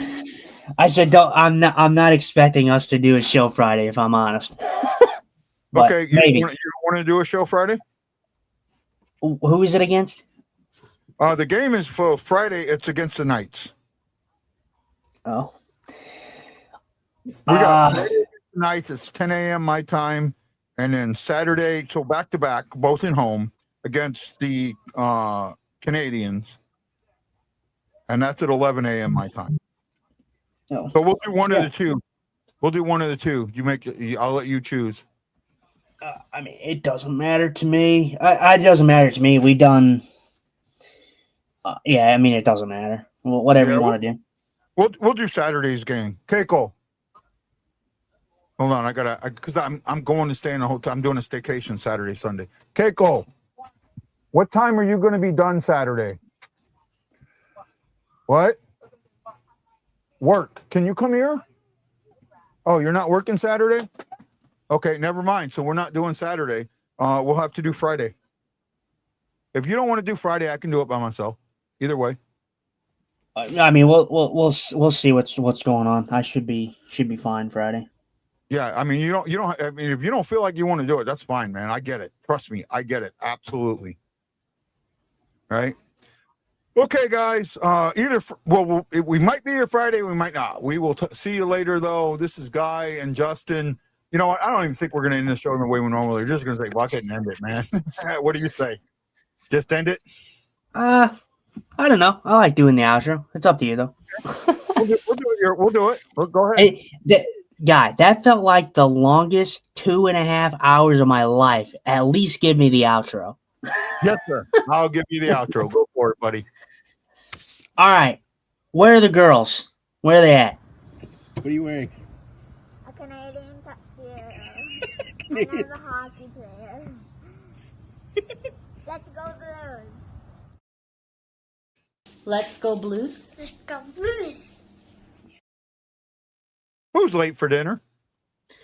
Now, I know the St. Louis Blues absolutely laid a shitter tonight, but I think the boys need to come and eat dinner. Where's the boys? Hawaii Blues fan. We're bleeding blue with you. Let's go Blues. This is Guy, the Hawaii Blues fan, for my co-host. Justin Eagle Eye Scott. We are the Blue Note Fan Report, and I am letting you know that I am bleeding blue with you. And as always, it's Let's Go Blues. And we will see you on the next episode of the Blue Note Fan Report. Aloha!